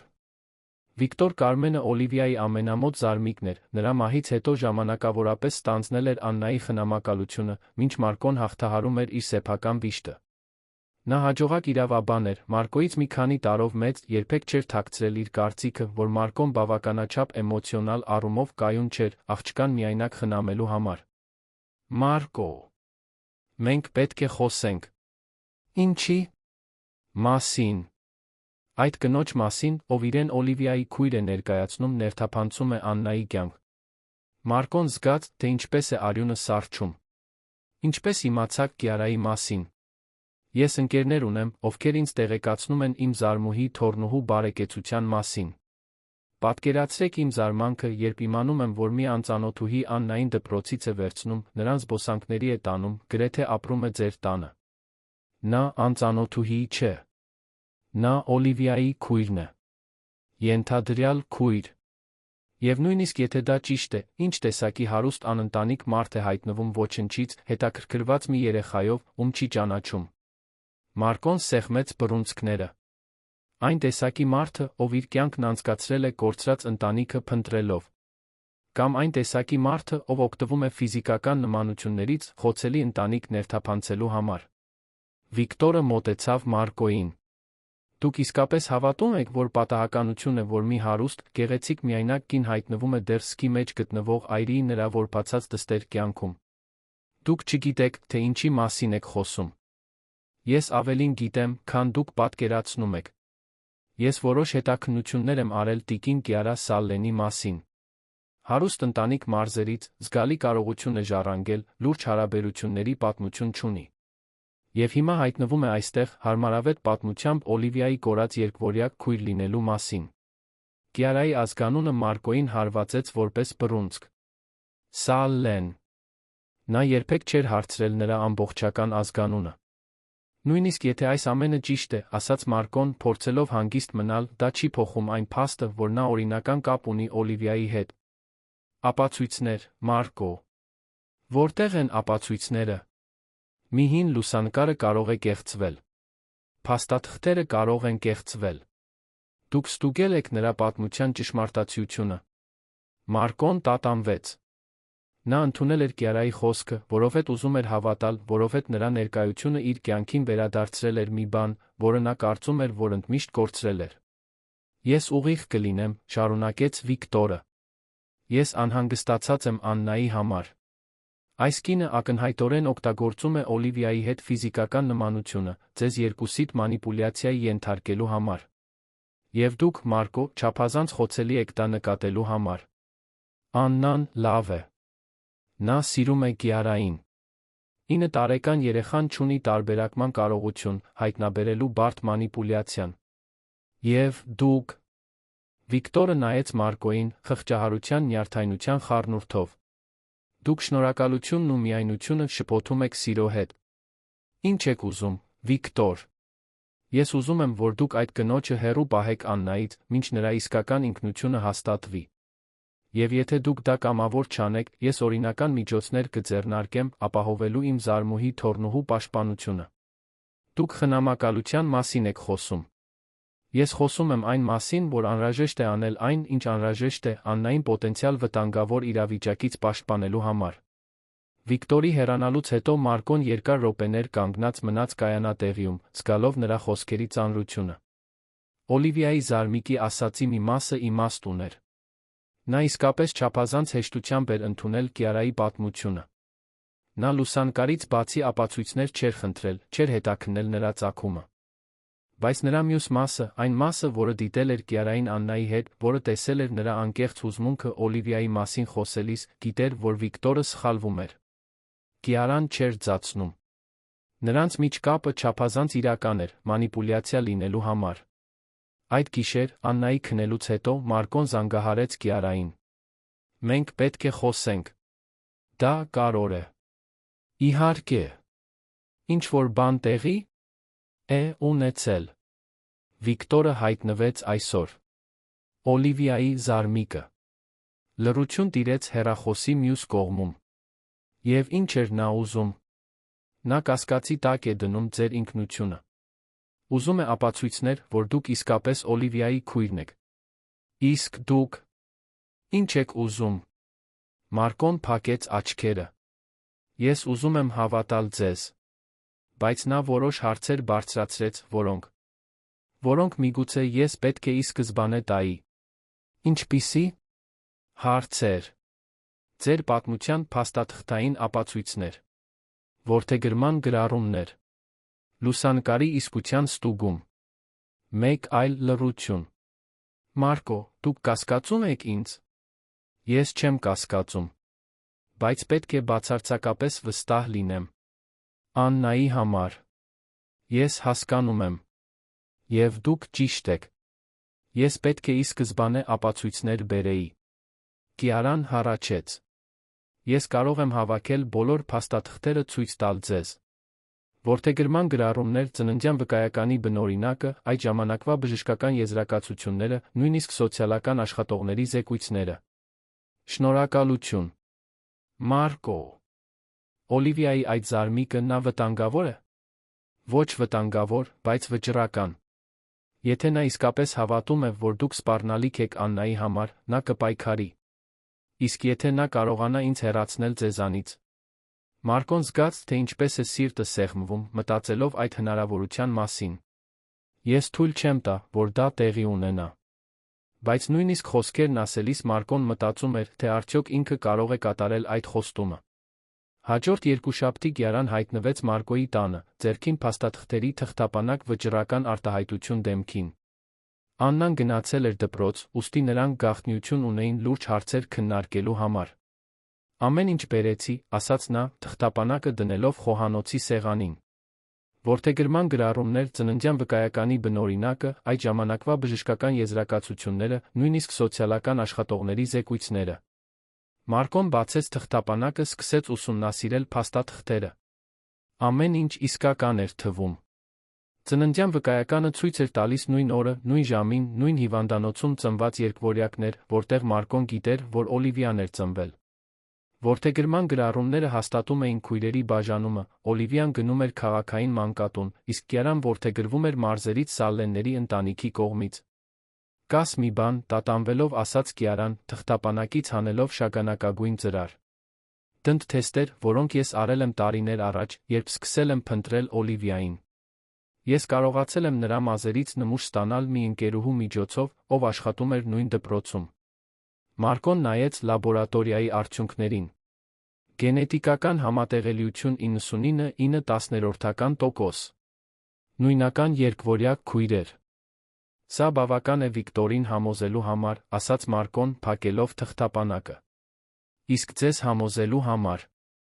Մարկոն նայեց Կիարայի կանաչ աչքերին, որոնք բացարձակապես նույնն էին, ինչ Օլիվիայինը, բայց որոնք մինույն ժամանակ սկսում էին իր մտքերում սեփական անձնավորություն ձեռք բերել։ Ես արդեն համոզված էի։ Բայց լավ է բացարձակապես վստահ լինել։ Կիարան ժպտաց, ակնհայտորեն թեթացած։ Ուրեմն կարող ենք դադարել անհանգստանալ Օլիվիայի զարմիկի կասկածների մասին։ Միգուցե այդքան պարզ չէ։ Եվ Մարկոն ճիշտ էր։ Չորեքշաբթի օրը նա նամակ ստացավ Վիկտորի իրավաբանական գրասենյակից։ Դա պաշտոնական ծանուցում էր, որը կասկածի տակ էր դնում նրա կարողությունը Աննայի համար կայուն միջավայր ապահովելու, հատուկ նշելով կասկածելի ինքնություն ունեցող կին կերպարի ներկայությունը, որը անտեղի ազդեցություն էր գործում անչափահասի վրա։ Նա վիճարկում է իմ խնամակալությունը Աննայի նկատմամբ, բացատրեց Մարկոն Կիարային հեռախոսով այդ գիշեր։ Պնդում է, որ ես էմոցիոնալ առումով անկայուն եմ, թույլ եմ տալիս անծանոթներին անտեղի մուտք ունենալ իմ աղջկա մոտ։ Բայց դուք ապացույցներ ունեք, որ ես իսկապես Օլիվիայի քույրն եմ։ Դա հիմա նրա համար կարևոր չէ։ Վիկտորը փոխել է ուշադրությունը։ Այլս այն մասին չէ, թե ով եք դուք, այլ այն մասին, թե արդյոք իմ ներկայությունը Աննայի կյանքում տեղին է, թե ոչ։ Ինչ եք ուզում ասել։ Մարկոն տատանվեց։ Վիկտորի նամակը դաժանորեն կոնկրետ էր անհանգստության պատճառների վերաբերյալ։ Այն նշում էր, որ Մարկոն տեսանելիորեն զարգացնում է անտեղի ռոմանտիկ զգացմունքներ իր հանգուցյալ կնոջ ենթադրյալ քրոջ նկատմամբ, որ դա ստեղծում է խառնաշփոթ պոտենցիալ վնասակար ընտանեկան դինամիկա երեխայի էմոցիոնալ զարգացման համար։ Նա կարծում է, որ մեր միջ ինչ-որ անտեղի բան կա։ Երկար լռություն տիրեց հեռախոսի մյուս կողմում։ Եվ կա մեղմորեն հարցրեց Կիարան։ Մարկոն փակեց աչքերը։ Դա այն հարցն էր, որին նա շաբաթներ շարունակ խուսափում էր իրեն տալուց։ Չգիտեմ։ Մարկո։ Կիարա, ես հիմա չեմ կարող այդ խոսակցությունը վարել։ Աննան իմ կողքին է, մինչ ես ձեզ հետ խոսում եմ, հաջորդ շաբաթ նախնական լսումներ ունեմ։ Ես պետք է կենտրոնանամ իմ աղջկան պահելու վրա։ Իհարկե։ Դուք ճիշտ եք։ Միգուցե ավելի լավ է, որ դուք մի քանի օր հեռու մնաք։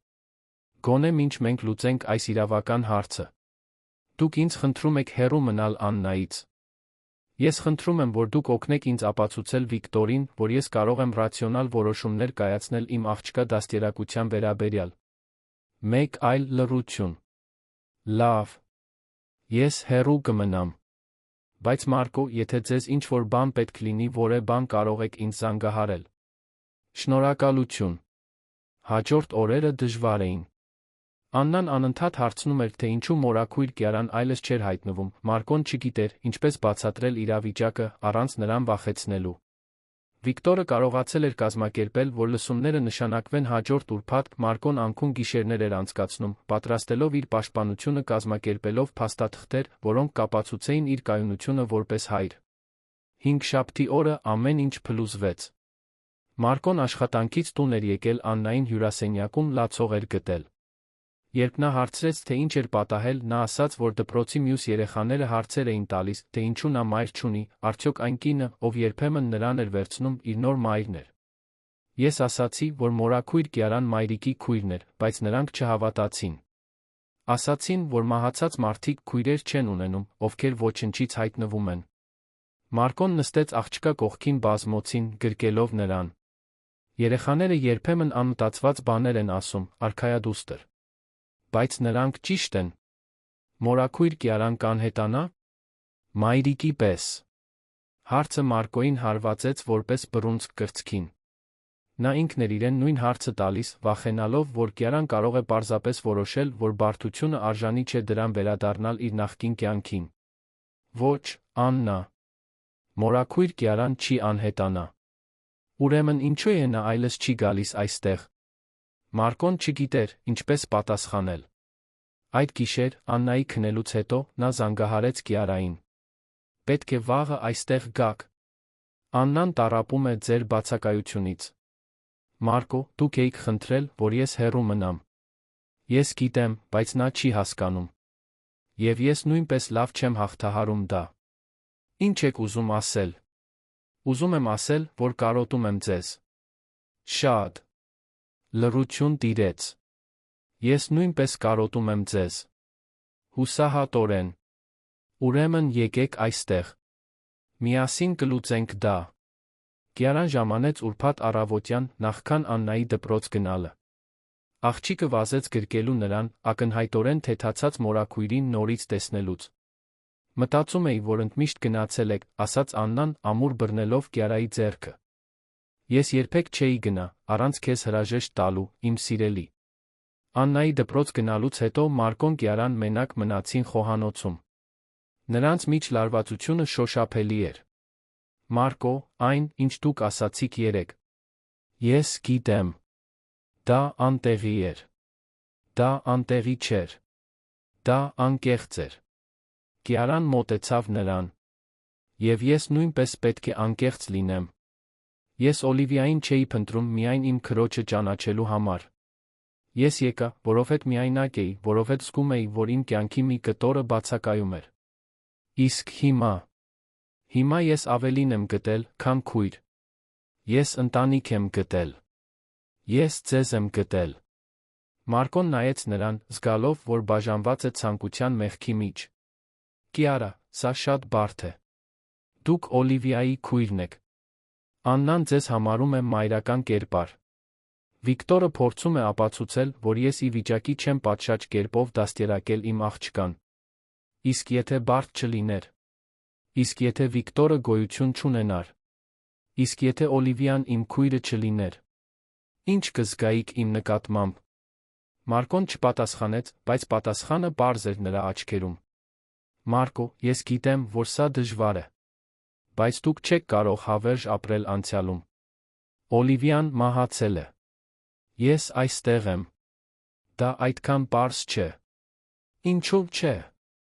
Որովհետև ես վախենում եմ, որ սիրահարվում եմ ձեզ միայն այն պատճառով, որ դուք նրան եք հիշեցնում ինձ։ Որովհետև վախենում եմ, որ դավաճանում եմ Օլիվիայի հիշատակին։ Որովհետև վախենում եմ, որ դուք այստեղ եք միայն ձեր քրոջ հետ կապի պատճառով։ Կիարան բռնեց Մարկոյի դեմքը ձեռքերով։ Մարկո, նայեք ինձ։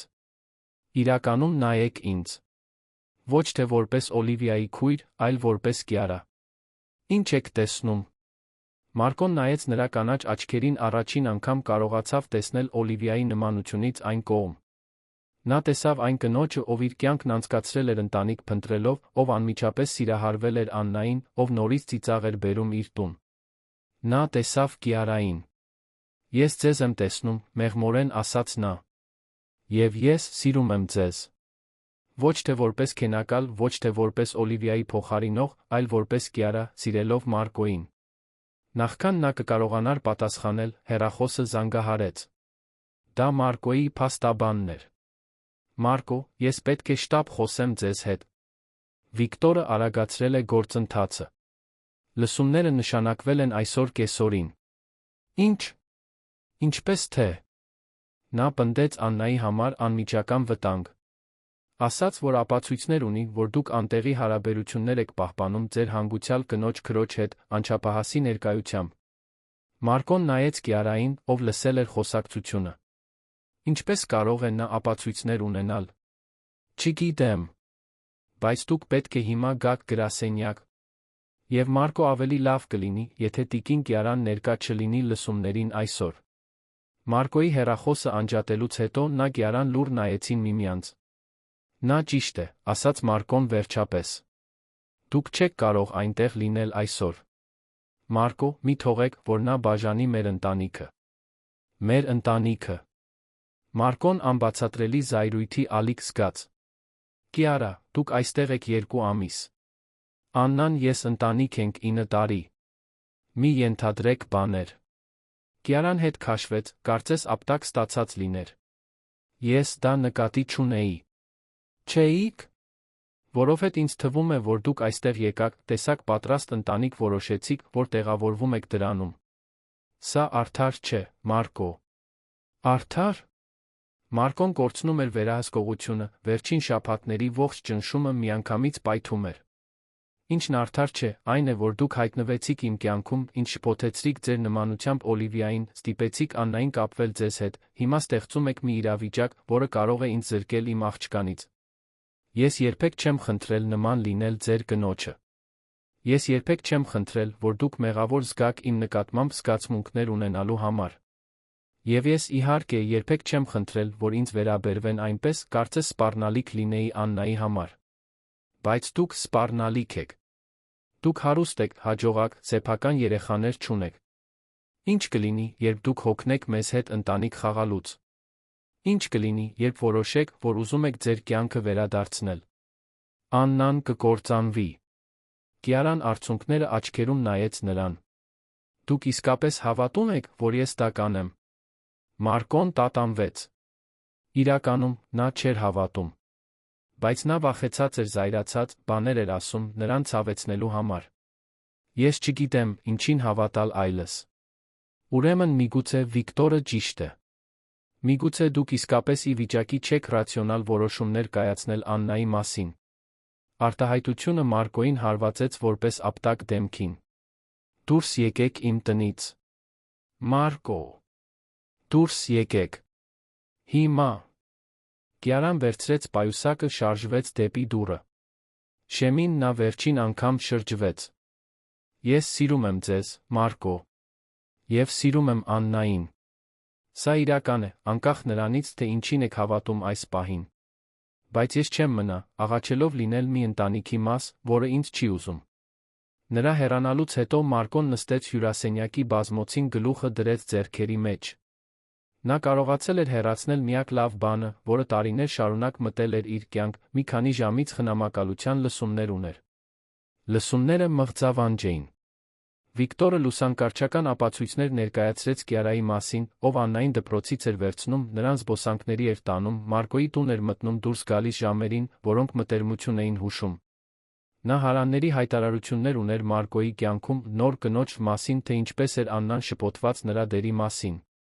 Մարկոն փորձեց պաշտպանել իր որոշումները, բացատրել Կիարայի ընտանեկան կապը Օլիվիայի հետ, բայց առանց նրա ներկայության իր ինքնությունը հաստատելու, առանց պատշաճ կերպով բացատրելու, թե ինչու էր թույլ տվել, որ անծանոթուհին այդքան արագ, այդքան մոտ դառնա Աննային, նրա պաշտպանությունը թույլ թված։ Դատավորը մի տարեց մարդ, խիստ արտահայտությամբ, լսեց երկու կողմերին, նախքան իր որոշումը կայացնելը։ Պարոն Մարկո, թե անտեսման կամ ուղղակի չարաշահման ապացույցներ չկան, կան հիմնավոր մտահոգություններ Աննայի լավագույն շահերի վերաբերյալ ձեր դատողության կարողության մասին։ Մոր կորստից արդեն տրավմա ստացած երեխայի կյանքում պատշաճ կերպով չնույնականացված կին կերպարի ներկայությունը առնվազն կասկածելի է։ Մարկոն զգաց, թե ինչպես է ստամոքսը ընկնում։ Այնուամենայնիվ, շարունակեց դատավորը, խնամակալությունը կմնա կենսաբանական հոր մոտ։ Սակայն կսահմանվի ժամանակավոր դատական հսկողություն։ Պարոն Վիկտոր Կարմենը կնշանակվի ընտանեկան հսկիչ, մինչ իրավիճակը կայունանա։ Ինչ է դա նշանակում, հարցրեց Մարկոն։ Դա նշանակում է, որ Աննայի դաստիարակության վերաբերյալ ձեր որոշումները, հատկապես նոր հարաբերություններ կամ նրա կյանքում հեղինակության կերպարներ ներառողները, պետք է հաստատվեն ընտանեկան հսկիչի կողմից։ Մենք կվերանայենք իրավիճակը 6 ամսից։ Երբ Մարկոն այդ գիշեր տուն հասավ, Աննան տնային աշխատանք էր անում խոհանոցի սեղանին։ Որտեղ է մորաքույր Կիարան, հայրիկ։ Նա չեկավ ձեր հանդիպման արդյունքը իմանալու։ Մարկոն նստեց աղջկա կողքին, փորձելով ճիշտ բառեր գտնել։ Աննա, մորաքույր Կիարան մի որոշ ժամանակ չի կարողանա այցելել մեզ։ Ինչո՞վ։ Որովհետև երբեմն մեծահասակների միջ ամեն ինչ բարդանում է։ Աննան գցեց մատիտը լուրջ արտահայտությամբ նայեց հորը։ Դուք կռվել եք։ Մարկոն չկարողացավ ստել նրան։ Կռվել ենք։ Իմ պատճառով։ Ոչ, արքայադուստր։ Երբեք քո պատճառով։ Բայց դա իմ մասին էր, չէ՞։ Մարկոն հառաչեց։ Աննան չափազանց խելացի էր, խաբվելու համար։ Մասամբ։ Ես ուզում եմ, որ նա վերադառնա, հայրիկ։ Ես գիտեմ։ Բայց երբեմն մենք ուզում ենք բաներ, որոնք չենք կարող ունենալ։ Աննան վերադարձավ տնային աշխատանքին, բայց Մարկոն տեսավ, թե ինչպես են լուռ արցունքները հոսում նրա դեմքով։ Այդ գիշեր նա լաց էր լինում սենյակում, մինչ քնեց, երազներում կանչելով մորաքույր Կիարային։ Մարկոն ուշ էր քնում, նայելով հեռախոսին, ցանկանալով զանգահարել Կիարային, բայց չիմանալով ինչ ասել։ Նա կարողացել էր պահել իր աղջկան, բայց ինչ գնով։ Նա կորցրել էր այն կնոջը, ում սիրահարվում էր, ընթացքում վնասել էր Աննային։ Եվ առաջին անգամ, երբ Օլիվիան մահացել էր, Մարկոն իրեն լիովին մենակ զգաց աշխարհում։ 3 ամիս էր անցել լսումներից հետո, այն տունը, որը նախկինում հանգստյան օրերին լցված էր ծիծաղով աշխույժ խոսակցություններով, վերադարձել էր այն ծանր լռությանը, որը Մարկոն չափազանց լավ էր ճանաչում։ Աննան կատարում էր իր դպրոցական տնային պարտականությունները, բայց այն անկեղծ ուրախությունը, որը Կիարան բերել էր իր կյանք, անհետացել էր նրա հետ միասին։ Վիկտորը ամեն շաբաթ հայտնվում էր իր հսկողական այցելությունների համար, ստուգելով, թե արդյոք Մարկոն Աննայի համար պահպանում էր տեղին միջավայր։ Նա քաղաքավարի էր, բայց սառը, միշտ փոքրիկ տետրում նշումներ անելով տան պայմանների, աղջկա էմոցիոնալ վիճակի նրանց առօրյայի ցանկացած փոփոխության մասին։ Աննան ավելի հանգիստ է, նկատեց Վիկտորը իր դեկտեմբերյան այցելություններից մեկի ժամանակ։ Լավ է ուտում։ Պատշաճ կերպով քնում է։ Նա լավ է, պատասխանեց Մարկոն, թե գիտեր, որ դա ճիշտ չէր։ Աննան նիհարել էր, հաճախ էր արթնանում գիշերվա ընթացքում, կորցրել էր հետաքրքրությունը այն շատ գործողությունների նկատմամբ, որոնք նախկինում սիրում էր։ Երբ Մարկոն հարցնում էր, թե արդյոք նա ուզում է գնալ կինո կամ զբոսայգի, նա պարզապես ուսերը թափ էր տալիս, ասում, որ նույնն է։ Հայրիկ, ասաց Աննան մի գիշեր, 20 րոպե ուտելիքի մեջ խառնելուց հետո, գրեթե ոչինչ չուտելով, կարծում եք, որ մորաքույր Կիարան լավ է։ Վստահ եմ, որ նա լավ է։ Բայց դուք չգիտեք, չէ՞։ Որովհետև դուք այլս չեք խոսում։ Մարկոն գցեց պատառաքաղը։ Աննայի դաժանորեն պարզ անկեղծությունը միշտ զինաթափում էր նրան։ Մենք այլս չենք խոսում։ Ինչո՞վ։ Որովհետև երբեմն մեծահասակները սխալներ են անում, չգիտեն, ինչպես ուղղել դրանք։ Աննան նայեց նրան այն լուրջ արտահայտությամբ, որը նա զարգացրել էր վերջին շաբաթներին։ Մայրիկն ասում էր, որ երբ մենք սիրում ենք մեկին, մենք պայքարում ենք նրանց համար։ Աննա, դուք սիրում էիք մորաքույր Կիարային։ Այն հարցը, որից Մարկոն 3 ամիս խուսափում էր ինքն իրեն տալուց։ Ես։ Որովհետև նա սիրում էր ձեզ։ Ես տեսնում էի, թե ինչպես էր նա նայում ձեզ։ Եվ նա նույնպես սիրում էր ինձ։ Իրականում, ոչ թե ձացնելով։ Մարկոն զգաց, թե ինչպես է կրծքավանդակը սեղմվում։ Ինչպես գիտես։ Որովհետև երբ մարդիկ ձացնում են, որ սիրում են երեխաներին, նրանք միշտ շատ են փորձում։ Նրանք տարօրինակ ձայներ են հանում, չափազանց շատ նվերներ են բերում, անընդհատ հարցնում են, թե արդյոք զվարճանում ես։ Մորաքույր Կիարան պարզապես կար։ Նա բնական էր իմ հետ։ Մարկոն նայեց իր աղջկան, մեկ անգամ տպավորված նրա ընկալումից։ Եվ հիմա նա գնացել է, դուք ոչինչ չարեցիք դա կանխելու համար, շարունակեց Աննան։ Ճիշտ այնպես, ինչպես մայրիկը հիվանդացավ, դուք ոչինչ չարեցիք, որ նա չմահանա։ Աննա, սա տարբեր է։ Մայրիկը հիվանդ էր, ես չէի կարող։ Ես գիտեմ, որ դուք չէիք կարող փրկել մայրիկին։ Բայց դուք կարող եք փրկել մորաքույր Կիարային։ Դուք պարզապես չեք ուզում։ Աննան վեր կացավ սեղանից, ափսեն գրեթե անձեռնմխելի թողնելով։ Ես կգնամ իմ սենյակ։ Սոված չեմ։ Մարկոն մենակ մնաց խոհանոցում, նայելով սառը ուտելիքի երկու ափսեներին, մտածելով աղջկա խոսքերի մասին։ Աննան ճիշտ էր։ Նա թույլ էր տվել, որ վախը վիրավորված հպարտությունը գերակշռեն սիրուն։ Նա դեն էր նետել նորից երջանիկ լինելու հնարավորությունը, որովհետև ավելի հեշտ էր թաքնվել սկի հետում, քան նորից վիրավորվելու ռիսկի դիմել։ Հաջորդ առավոտյան Մարկոն զանգահարեց Լուկային։ Դուք լուրեր ունեք Կիարայից։ Մարկո։ Ընկերս, դուք լիովին անհետացել էիք վերջին ամիսներին։ Ինչպե՞ս եք դուք Աննան։ Մենք գոյատում ենք։ Բայց ես պետք է իմանամ Կիարայի մասին։ Ինչու եք ուզում իմանալ։ Որովհետև ես կատարել եմ իմ կյանքի ամենամեծ սխալը, պետք է փորձեմ ուղղել այն։ Լռություն տիրեց հեռախոսի մյուս կողմում։ Նա լավ է, ֆիզիկապես։ Դեռ դասավանդում է, դեռ ապրում է նույն տանը։ Բայց Մարկո։ Նա տարբեր է։ Ավելի փակ, ավելի տխուր։ Մի քանի անգամ հարցրեց ձեր մասին, բայց դադարեց այն բանից հետո, երբ ես պարզ դարձրի, որ դուք կապ չեք ուզում։ Ես պետք է խոսեմ նրա հետ։ Վստահ եք։ Որովհետև վերջին անգամ, երբ դուք խոսեցիք։ Վստահ եմ։ Կամ գոնե, պետք է փորձեմ։ Մարկոն օրվա մնացած մասը փորձում էր, թե ինչ պետք է ասեր Կիարային, բայց երբ վերջապես համարձակություն հավաքեց գնալ նրա տուն, հայտնաբերեց, որ դա այդքան պարզ չէր լինելու։ Նա այնտեղ չէր։ Տիկին Կիարան մեկնել է, ասաց Հարանուհին, երբ Մարկոն հարցրեց։ Մեկ շաբաթ առաջ։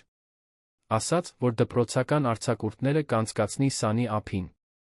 Մարկոն զգաց, թե ինչպես է հուսահատությունը համակում նրան։ Իսկ եթե նա լիովին հրաժարվել էր իրենից Աննայից։ Իսկ եթե նա փորձում էր նորից սկսել իր կյանքը նրանցից հեռու։ Դա Աննան էր, ով գաղափարը տվեց։ Հայրիկ, հիշո՞ւմ եք, որ մորաքույր Կիարան ասաց, որ երկու աղջիկների լուսանկար ուներ ճոճանակի վրա։ Հիշում եմ։ Եվ դուք ասացիք, որ մայրիկը մանկատան իրերով տուփ ուներ։ Մարկոն գլխով արեց, չհասկանալով, թե Աննան ուր էր ուզում հասնել։ Եկեք փնտրենք մայրիկի տուփում։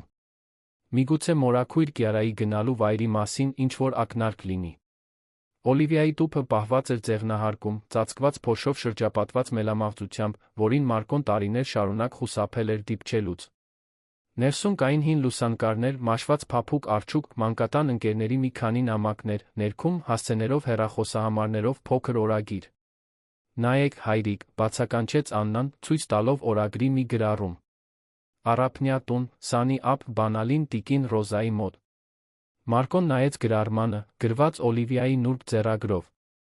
Դա մի առափնյա տուն էր, որը նա մի քանի անգամ հիշատակել էր, մի վայր, որտեղ նա մի քանի ամառ էր անցկացրել դեռահասության տարիներին, մի ընտանիքի հետ, որը օգնում էր մանկատանը։ Աննա, դու հանճար ես։ Մայրիկը միշտ ասում էր, որ պատասխանները այնտեղ են, որտեղ մենք ամենաքիչն ենք սպասում դրանք գտնել։ Հաջորդ առավոտյան Մարկոն Աննան ճանապարհ ընկան դեպի Սանի ափ։ 3 ժամ տող ճանապարհորդությունը անցավ հույսով լի լռության մեջ, երկուսն էլ ընկղմված իրենց մտքերում այն մասին, թե ինչ կգտնեին, երբ հասնեին այնտեղ։ Տունը գտնվում էր փոքր մեկուսացված լողափում, հեռու Երանի զբոսաշրջային բազմությունից։ Դա պարզ կառույց էր, դեպի ծով նայող փայտե պատշգամբով արածաղիկներով լի այգիով, որոնք պարում էին ծովային զեփյուռի տակ։ Եվ այնտեղ էր նա։ Կիարան նստած էր պատշգամբում, գիրք կարդալով, մազերը բաց, քամուց ծածանվելիս։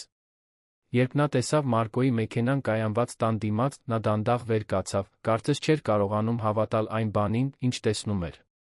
Մորաքույր Կիարա, բղավեց Աննան, ցատկելով մեքենայից վազելով դեպի պատշգամբը։ Կիարան վազելով իջավ աստիճաններով ամուր գրկեց Աննային, կարծես թանկարժեք բան էր բռնել, որը կորցրել էր։ Իմ սիրելի, ինչքան ես մեծացել։ Այնքան շատ կարոտել եմ քեզ։ Ես նույնպես կարոտել եմ ձեզ։ Շատ, շատ։ Մարկոն ավելի դանդաղ մոտեցավ, անվստահ, թե ինչպես կընդունվի։ Բար, պարզապես ասաց նա։ Բար, պատասխանեց Կիարան, Աննայի գլխի վրայով նայելով նրան։ Կարող ենք խոսել։ Կիարան մի պահ տատանվեց, ապա գլխով արեց։ Աննա, ինչպես է, որ դու ափը ուսումնասիրես, մինչ ես քո հայրիկը խոսենք։ Բայց շատ մի հեռացիր։ Աննան վազելով գնաց դեպի ալիքները, ակնհայտորեն ուրախ մորաքրոջ կողքին լինելու համար։ Մարկոն Կիարան մնացին պատշգամբում, դիտելով աղջկան ավազի վրա խաղալիս։ «Ինչպես գտաք ինձ», հարցրեց Կիարան։ Աննան հիշեց Օլիվիայի իրերի տուփը։ Նրա օրագրում այս տան հասցեն կար։ Օլիվիան այստեղ եղել է։ Մի քանի անգամ, երբ դեռահաս էր։ Միշտ խոսում էր այս վայրի մասին որպես իր ապաստանի։ Կիարան տխուր ժպտաց։ Զվարճալի է։ Երբ ես մտածելու տեղի կարիք ունեի, ինչ-որ բան ինձ բերեց այստեղ։ Կարծես նա ինձ էր առաջնորդում։ Մարկոն մոտեցավ նրան։ Կիարա, ես պետք է ներողություն խնդրեմ ձեզանից։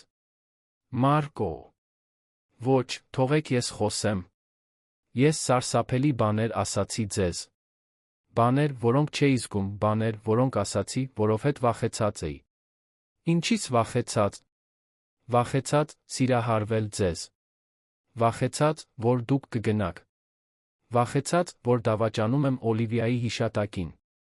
Մարկոն խորը շունչ քաշեց։ Բայց հիմնականում վախեցած, նորից երջանիկ լինելուց։ Կիարան արցունքները աչքերում նայեց նրան։ Իսկ հիմա։ Հիմա գիտեմ, որ Օլիվիան երբեք չէր ների ինձ, եթե ես թույլ տայի վախին խանգարել ինձ սիրել ձեզ։ Եվ գիտեմ, որ Աննան երբեք չէր ների ինձ, եթե ես թույլ տայի հպարտությանը խանգարել ինձ պայքարել մեր ընտանիքի համար։ Մեր ընտանիքը։ Եթե դուք ուզում եք։ Եթե դուք դեռ ինձ ուզում եք։ Կիարան մոտեցավ նրան, ձեռքը դնելով Մարկոյի դեմքին։ Մարկո, ես սիրում եմ ձեզ։ Ոչ թե որպես Օլիվիայի քույր, ոչ թե որպես մեկի փոխարինող, այլ որպես Կիարա, սիրելով Մարկոյին։ Սա երբեք չի փոխվել։ Ես նույնպես սիրում եմ ձեզ։ Եվ ինձ 3 ամիս պահանջվեց համարձակություն հավաքելու, դա ինքս ինձ խոստովանելու համար։ Նրանք համբուրվեցին այնտեղ, պատշգամբում, ալիքների ձայնի ներքո արածաղիկները քամուց ծածանվելիս, մինչ Աննան ավազի ամրոցներ էր կառուցում լողափում։ Իսկ Վիկտորը, հարցրեց Կիարան, երբ բաժանվեցին։ Վիկտորը ստիպված կլինի ընդունել։ Որովհետև այս անգամ ես կպայքարեմ ձեզ համար։ Մեզ համար։ Իսկ եթե նա փորձի դա օգտագործել ձեր դեմ խնամակալության վերանայման ժամանակ։ Մարկոն ժպտաց։ Ուրեմն մենք կցույց տանք նրան, որ մի ընտանիք, որը սիրում է միմյանց, լավագույն բանն է, որը կարող է պատահել Աննայի հետ։ Նրանք հանգստյան օրերն անցկացրին առափնյա տանը, վերականգնելով իրենց կապը, պլանավորելով ապագան։ Աննան ճառագայթում էր, նորից դառնալով այն ուրախ խոսող երեխան, որը եղել էր բաժանումից առաջ։ Վերջին գիշեր, երբ Աննան քնած էր հարակից սենյակում, Մարկոն Կիարան զրուցեցին պատշգամբում մինչ արածակը։ Կա մի բան, որը ես ուզում եմ հարցնել ձեզ, ասաց Մարկոն, բռնելով Կիարայի ձեռքը։ Ինչը։ Ամուսնացեք ինձ հետ։ Կիարան զարմացած նայեց նրան։ Մարկո։ Ես գիտեմ, որ դեռ շատ շուտ է, ես գիտեմ, որ դեռ լուծելու բաներ ունենք, բայց ես չեմ ուզում ավելի շատ ժամանակ կորցնել։ Մենք արդեն 3 ամիս կորցրել ենք իմ վախի հպարտության պատճառով։ Ես չեմ ուզում ավելի շատ օր կորցնել։ Իսկ Աննան։ Ինչ կկարծի նա։ Մարկոն ժպտաց։ Աննան 2 շաբաթ առաջ ասաց ինձ, որ ես պետք է պայքարեմ ձեզ համար։ Կարծում եմ, նա հաստատում է։ Կիարան ծիծաղեց արցունքների միջից։ Ուրեմն այո։ Այո, ես կամուսնանամ ձեզ հետ։ Երան վերադարձը լիովին տարբեր էր գնալու ճանապարհից։ Աննան աշխույժ խոսում էր դպրոցի, ընկերների, արձակուրդների պլանների մասին, մինչ Մարկոն Կիարան պլաններ էին կազմում, միասին դիմակայելու իրենց սպասվող մարտահրավերներին։ Եվ կային մարտահրավերներ։ Վիկտորը բացարձակապես գոհ չէր, երբ իմացավ նշանադրության մասին, բայց ամեն ինչ փոխվել էր։ Մարկոն այլս պաշտպանական դիրքերում չէր։ Նա պայքարում էր իր ընտանիքի համար, դա ամեն ինչ փոխեց։ Խնամակալության վերանայման լսումներին առաջինից 6 ամիս անց Մարկոն ներկայացավ Կիարայի իրավասու փաստաբանի ուղեկցությամբ, ով կարողացել էր կառուցել ամուր ապացույցներ իրենց ստեղծած ընտանիքի կայունության մասին։ Աննան, ով հիմա 10 տարեկան էր, նույնպես լսվեց դատավորի կողմից։ Աննա, մեղմորեն ասաց դատավորը, դուք երջանիկ եք տան ներկա իրավիճակից։ Շատ երջանիկ։ Իմ հայրիկը նորից ժպտում է, ես հիմա ավելի մեծ ընտանիք ունեմ։ Մորաքույր Կիարան, այսինքն իմ գրեթե խորտ մայրը ինձ մայրիկի մասին բաներ է սովորեցնում, որոնք ես երբեք չգիտեի։ Եվ նա իսկապես սիրում է ինձ, ոչ թե այն պատճառով, որ պետք է սիրի։ Դուք կարծում եք, որ ձեր հայրիկը լավ ընտրություններ է կատարում ձեզ համար։ Աննան նայեց Մարկոյին Կիարային միասին նստած սենյակում։ Կարծում եմ, որ իմ հայրիկը վերջապես սովորել է, որ ավելի շատ մարդկանց սիրելը չի նշանակում ավելի քիչ սիրել մայրիկին։ Եվ կարծում եմ, որ մայրիկը շատ ուրախ կլիներ իմանալով, որ նա գտել է իր քրոջը։ Դատավորը ժպտաց։ Հաշվի առնելով ընտանեկան կայունության ակնհայտ առաջընթացը անչափահասի հստակ բարեկեցությունը, դատական հսկողությունը պաշտոնապես դադարեցվում է։ Լիարժեք խնամակալությունը մնում է հոր մոտ։ Վիկտորը կարծես թե զարմացած չէր որոշումից։ Դատարանից դուրս գալիս նա մոտեցավ Մարկոյին։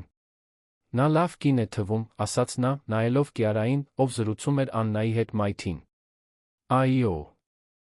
Եվ Աննան ակնհայտորեն երջանիկ է։ Այո։ Վիկտորը հառաչեց։ Միգուցե ես չափազանց պաշտպանող էի։ Օլիվիան միշտ առանձնահատուկ էր ինձ համար, երբ նա մահացավ, կարծում եմ, որ այդ պաշտպանությունը փոխանցեցի Աննային։ Ես հասկանում եմ։ Եվ շնորհակալություն նրա համար անհանգստանալու համար։ Հոգ տարեք միմյանց մասին։ Կհոգանք։ Մարկոն Կիարան ամուսնացան փոքր մտերիմ արարողությամբ նույն եկեղեցում, որտեղ նա տարիներ առաջ ամուսնացել էր Օլիվիայի հետ։ Բայց այս անգամ այլ էր։ Դա անցյալի կրկնություն չէր, այլ նոր գլխի սկիզբ։ Աննան հարսնաքույրն էր, գրելով արածաղիկների փունջ ժպտալով ավելի պայծառ, քան Մարկոն տարիներ շարունակ տեսել էր։ Արարողության ժամանակ, երբ քահանան հարցրեց, թե արդյոք ամուսնությանը որե խոչընդոտ կա, Աննան բղավեց։ Միայն եթե նրանք փոխեն իրենց միտքը, ստիպելով ամբողջ եկեղեցուն ծիծաղել։ Խնջույքին, որը տեղի ունեցավ Առափնյա տանը, որտեղ նրանք վերամիավորվել էին, Աննան ելույթ ունեցավ, որը բոլորին հուզեց։ Իմ մայրիկը միշտ ասում էր, որ սերը չի ավարտվում, այլ միայն աճում է։ Եվ հիմա ես հասկանում եմ, թե ինչ էր նա նկատի ունեցել։ Այն սերը, որը իմ հայրիկը ուներ մայրիկի նկատմամբ, չի նվազել, որովհետև նա սիրում է Կիարային։ Եվ այն սերը, որը Կիարան ունի իր քրոջ նկատմամբ, չի նվազել, որովհետև նա սիրում է մեզ։ Սերը միայն աճել է, մեր ընտանիքն աճել է դրա հետ միասին։ 2 տարի անց Մարկոն դիտում էր 7 ամսական հղի Կիարային, ով այգում խաղում էր Աննայի հետ, ով հիմա 12 տարեկան էր, Պետրոսի, իր 1 տարեկան որդու հետ։ Տունը լի էր ծիծաղով, ձայներով, կյանքով այնպես, ինչպես նա երբեք չէր պատկերացրել հնարավոր Օլիվիային կորցնելուց հետո։ Ինչի՞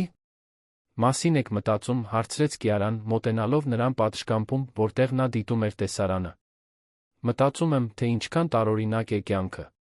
Ես կորցրի այն կնոջը, ում սիրում էի, կարծում էի, որ երբեք նորից երջանիկ չեմ լինի։ Եվ հետո դուք հայտնվեցիք ոչ թե նրան փոխարինելու համար, այլ ինձ ցույց տալու համար, որ հնարավոր է սիրել տարբեր ձերով։ Կարծում եք, որ Օլիվիան կհաստատեր այս ամենը։ Մարկոն նայեց Աննային, ով Պետրոսին սովորեցնում էր քայլել այգու արածաղիկների միջ, Կիարային, ձեռքը դրած իր փորի վրա, որտեղ աճում էր իր երրորդ երեխան, տանը, լի սիրով ուրախությամբ։ Կարծում եմ, նա կսիրեր ձեզ։ Եվ կշնորհակալություն հայտներ ձեզ, այն բանը այդքան լավ սիրելու համար, ինչ նա թողել էր։ Կիարան ժպտաց համբուրեց իր ամուսնուն։ Կարծում եմ, նա մեզ միմյանց բերեց։ Ինչ որ կերպ, նա գիտեր, որ ձեզ պետք կլինի իր քույրը, ինչպես իր քրոջը պետք կլինեիք դուք։ Այդ գիշեր, երեխաների քնելուց հետո, Մարկոն Աննային գտավ սենյակի պատուհանից դուրս, լուսնի լույսով լուսավորված այգուն նայելիս։ Ինչ ես անում արթուն, արքայադուստր։ Պարզապես մտածում եմ։ Ինչի՞ մասին։ Աննան ժպտաց։ Այն մասին, թե ինչքան բախտավոր ենք։ Մենք ընտանիք ունենք, որը մեծացել է, նվազելու փոխարեն։ Եվ ես վստահ եմ, որ մայրիկը ուրախ է, տեսնելով այս ամենը։ Մարկոն գրկեց աղջկան։ Վստահ եմ, որ այո։ Հայրիկ։ Այո։ Շնորհակալություն մորաքույր Կիարային փնտրելու համար, երբ նա գնաց։ Շնորհակալություն մեր ընտանիքի համար պայքարելու համար։ Շնորհակալություն ինձ հիշեցնելու համար, որ արժե պայքարել սիրո համար։ Մարկոն Աննային դրեց անկողին վերադարձավ իր սենյակ, որտեղ Կիարան արդեն քնած էր։ Նախքան պառկելը, նա պատուհանից դուրս նայեց այգուն, լի արածաղիկներով, որոնք տնկել էր իր կինը, նույն ծաղիկները, որոնք Օլիվիան սիրել էր կյանքում։ Եվ տարիներ շարունակ առաջին անգամ Մարկոն զգաց, որ նորից ամբողջական ընտանիք ունի։ Ոչ թե այն պատճառով, որ փոխարինել էր այն, ինչ կորցրել էր, այլ որովհետև գտել էր սիրելու սիրված լինելու նոր անսպասելից։ Պատմության ավարտը։ Սիրելի ունկնդիրներ, հուսով ենք, որ Մարկոյի, Կիարայի, Աննայի պատմությունը խորապես դիպել է ձեր սրտերին։ Այս պատմությունը մեզ հիշեցնում է, որ ճշմարիտ սերը սահմաններ չի ճանաչում, որ ընտանիքը շատ ավելին է, քան արյան կապերը։ Դա ամենօրյա ընտրությունն է, սիրելու հոգ տանելու միմյանց մասին։ Մեզ հետ այս հուզական ճանապարհորդությունը շարունակելու համար մենք հատուկ երկացանք ենք պատրաստել սիրո, ընտանիքի երկրորդ հնարավորությունների մասին նույնքան գրավիչ պատմություններով։ Դուք կարող եք այն գտնել, սեղմելով այստեղ կողքին։ Եթե այս պատմությունը ձեզ այնքան է հուզել, որքան մեզ, այն պատմելը, մի մոռացեք բաժանորդագրվել մեր ալիքին հավանել այս տեսանյութը։ Ամեն օր մենք եզակի պատմություններ ենք ներկայացնում, որոնք ուսումնասիրում են մարդկային կյանքի բարդությունն ու գեղեցկությունը։ Մեկնաբանություններում կիսվեք, թե պատմության որ մասն է ձեզ ամենաշատը տպավորել։ Մենք ուզում ենք իմանալ, թե ինչպես եք ձեզ զգացել, հետելով սիրո վերամիավորման այս ճանապարհորդությանը։ Մինչ հաջորդ պատմությունը, հիշեք. սերը միշտ ճանապարհ է գտնում։